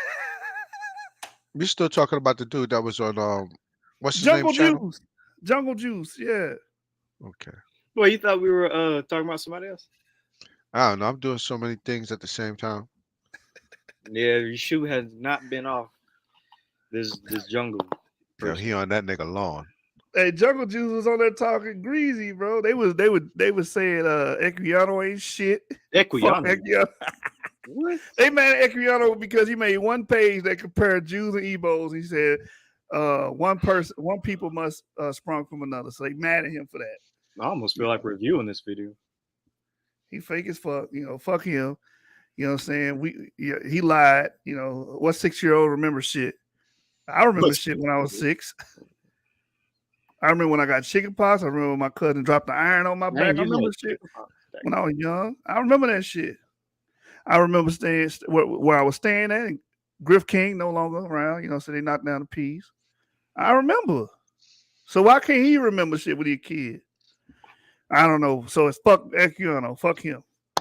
All right. So Equiano's out the door. Let's give him that then. All right. Let's say Equiano was wrong. Yeah, what about all the other sources that talk about? He owns slaves anyway. That's what he owns slaves anyway. Like, goddamn, majority of West Africans own slaves. What are you talking about? Yeah. All right. Let's Oh, no, I didn't say that. Let's give him that. Let's say Equiano was wrong. He didn't know what he was talking about. But what about all the other sources that talk about and lying? And he's a faker. He never was an Igbo in the first place. You got to put that in there too. He's a lying right. Let's give him all that. No. Say it like this. He's a lying ass bitch. I ain't gonna say all that, but let's give him that. Equiano was wrong. What about all the other sources that talk about West African jewelry? Like those are people that hate their blackness. No, I'm not talking about coming from black people. I'm talking about coming from Arab travelers, coming from European. That's the Hamitic hypothesis, and that's just them trying to explain explain away blackness. All right. So what about African Americans not African Americans? What about West Africans that have genetic ties to Jewish populations and Middle Eastern populations? DNA don't tell you who you are. That's literally, they say shit like that. DNA don't matter. Yeah. They literally say shit like I'm that. done. You can have it. Motherfucker got T1A, a Near Eastern fucking haplogroup. Oh, that don't mean nothing. He black. He's a forest. He's a jungle guy. He's a jungle nigga. He praised the jungle. You should praise the jungle too, you motherfucker. You ain't nothing but a jungle nigga. That's all you gonna be. It remind me of that Tupac scene. I ain't shit. I ain't never been shit. So you ain't gonna be shit. Your shoe is on this dude's lawn. Sounds like a tree hugger, bro. Hey, that nigga said our. He assumed everybody is him. Our jungle culture. I'm like, hold up, nigga. Your jungle culture. What the fuck is you talking about? But you shoot. You said, hold on, nigga. I don't live on that block. Yeah, you shoot, but maybe he's right. Maybe he's haplogroup A or B. That is his culture. Yeah, well, stop saying our. No, that's other A and B markers culture too. Under the tree. This nigga, yeah. Hey, I wish he was a forest tribe and we can go back in those times so I could chase his ass down and murk his ass. Call of Duty. The Bantus are coming. Get his ass. He said he liked the jungle. Get his ass. Don't fuck with no jungle culture around here. It's time for bed, man. You got the giggles like a mug, yeah. This motherfucker really got on there and told everybody they ain't shit. He ain't shit and everybody else ain't shit.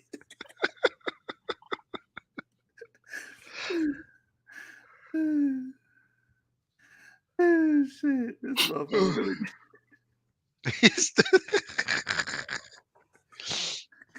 What time you got to get up in the morning, bro? Yeah, I was about to say we could have been read that source that I showed you. Real quick. It's 10:20. All right, he about to do something else. He about to go into some more shit. What you about to do, bro? About to pull up a meme, probably. I know. Actually, I might as well. There it is. Yep. This is jungle juice. This is jungle juice right here. I don't get the reference. Bro. You're too young to remember this movie. That shit. It's over. It ain't nothing nobody can do about it now. What do you want from me, man? Nothing. Just came to see if you was alright. See how you been doing. Well, I ain't talked to nobody, I know. We crew. Always will be. I just came to see what's up. Let me tell you something, B.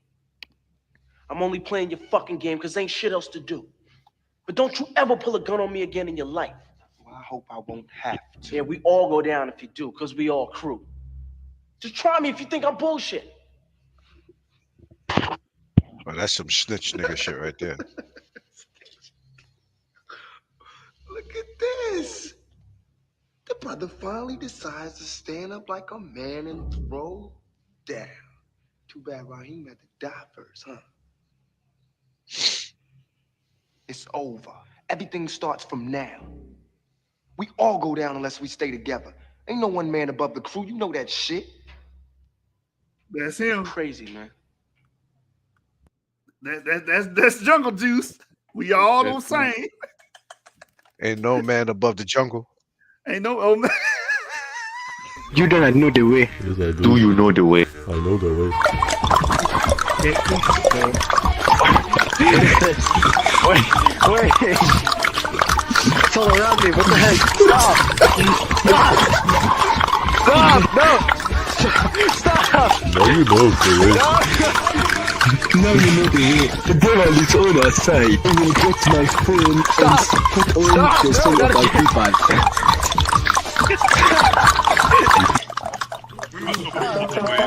Holy shit. Spit on him!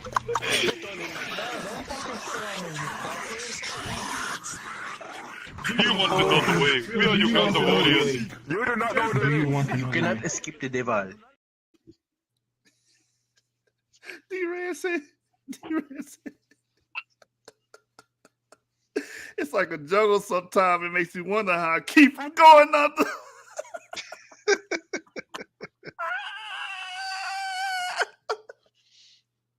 Dang, bro, you laughing like, bro.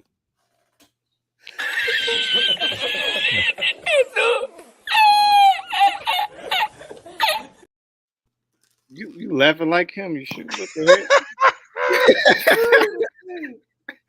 It's like a jungle sometimes. It makes you wonder how I keep from going under.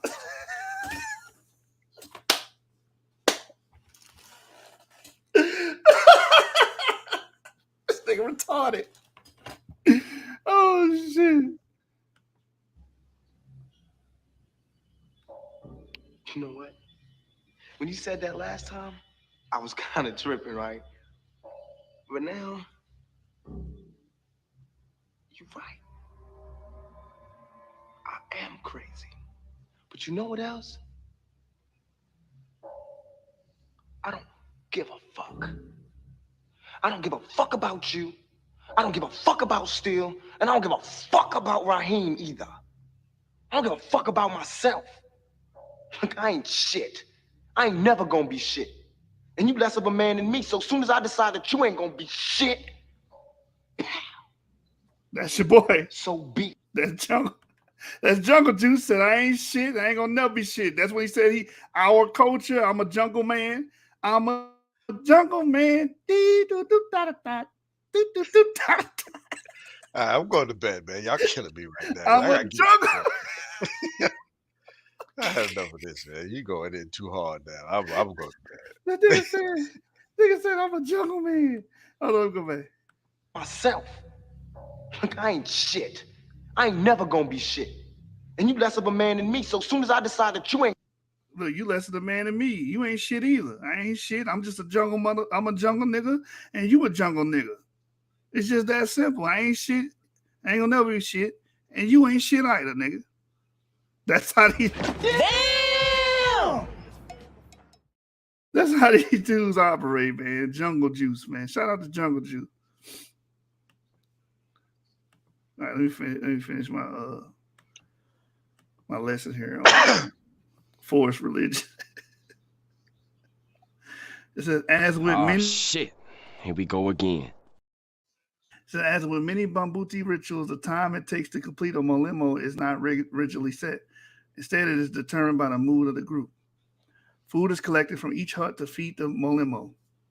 In the evening, the ritual is accompanied by the men dancing and singing around the fire. Women and children must remain in their huts with the doors closed. These practices were studied thoroughly by British anthropologist Colin Turnbull, known primarily for his work with the tribe. Molimo is also the name of a trumpet the men played during the ritual. Traditionally, it was made of wood or sometimes bamboo, but Turnbull also reported that the use of metal drain pipes. If you ain't doing none of this shit, Jungle Juice, I'm calling you out, bro. You's a fraud. You perpetrated fraud. When the last time you had goddamn played a goddamn ritualistic song with a bamboo flute? Exactly, nigga. Ain't nobody got time for that. Right. It says the sound produced by the molimo is considered more important than the material it's made out of. When I use the trumpet, is stored in the trees of the forest. Do you store your bamboo-made flute in the trunk of a forest like it's a fucking Keebler Elf or some shit? Really, nigga? Do you do that, nigga? Nigga perpetrator. You ain't no jungle, nigga. You's a fake jungle, nigga.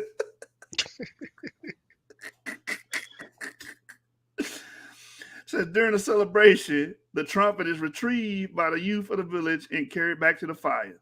I guarantee this nigga don't do none of this shit. A nigga, jungle nigga drinking jungle juice, playing in a jungle gym. Oh my God! Wow! Shit. All right, man. I'm done with jungle juice, man. You know, I'm done with jungle juice. Any last words for jungle juice? Stop it. Get some help. Any last words for jungle juice before we get out of here? That was my last words. All right, we out of here, man. Yeah. Yeah. Hibachi, nigga. Oh, shit, nigga, what's going on? Ain't no chuff. Smooth, what's good, baby? Anyway, for real. I'm a big dog on commissary losers. Get these niggas on my comments before I shoot them. I got the suicidal thoughts in the night, don't make me lose it. The only thing can get some time from me is OGs. I'm a big dog on commissary losers. Get these niggas on my comments before I shoot them. I got the suicidal thoughts in the night, don't make me lose it. The only thing can get some time from me is OGs. I'm a big dog, I don't want you now. Made the crowd scram on them own guys. I bitch you ready, red, bro, you down. He was supposed to be with Caesar Matthews, he's a 9. How you let the stinks take your pieces from me? Turn a nigga head into a Reese's cup. You wasn't on the main line, you was PC'd up. We got Draco in the building, turn to Stevie Wonder. Now we back to the punchlines. I'm finna do a nigga sleazy like that one time. I got a free bus pass, he on that one line. I tell my wrist handicapped like that blind nigga. I'm a big dog on commissary losers. Get these niggas on my comments before I shoot them. I got the suicidal thoughts in the night, don't make me lose it. The only thing can get some time from me is OGs. I'm a big dog on commissary losers. Get these niggas on my comments before I shoot them. I got the suicidal thoughts in the night, don't make me lose it. The only thing can get some time from me is OGs. Yeah. I'm a big dog on commissary losers. For real. Suicidal thoughts in the night, don't make me lose it. I'm a big dog, I don't conversate with poodles. I make street music you can commit violent crimes too. If we beefing, I use chunks from your noodles and make spaghetti. Throwing house party when you hear them pop shots, it's not confetti. That shit under meniscus, I can eyeball it, no fatty. For a nickel, my shooter ain't a nigga world Armageddon. I want more chains to whip like my shit ain't broke already. And I don't wanna hit that crystal cause I'm dope already. Things came to take the rag ain't over and I hope y'all ready. Bitch act stupid, I fuck your mama, bitch, you know I'm petty. Nigga think he fucking with me, must be blowed off fatty. This exotic stinky buzz, we don't smoke that Reggie. The plug. I'm a big dog on commissary losers. Get these niggas on my comments before I shoot them. I got the suicidal thoughts in the night, don't make me lose it. The only thing can get some time from me is OGs. I'm a big dog on commissary losers. Get these niggas on my comments before I shoot them. I got the suicidal thoughts in the night, don't make me lose it. The only thing can get some time from me is OGs. Yeah. I'm a several losses.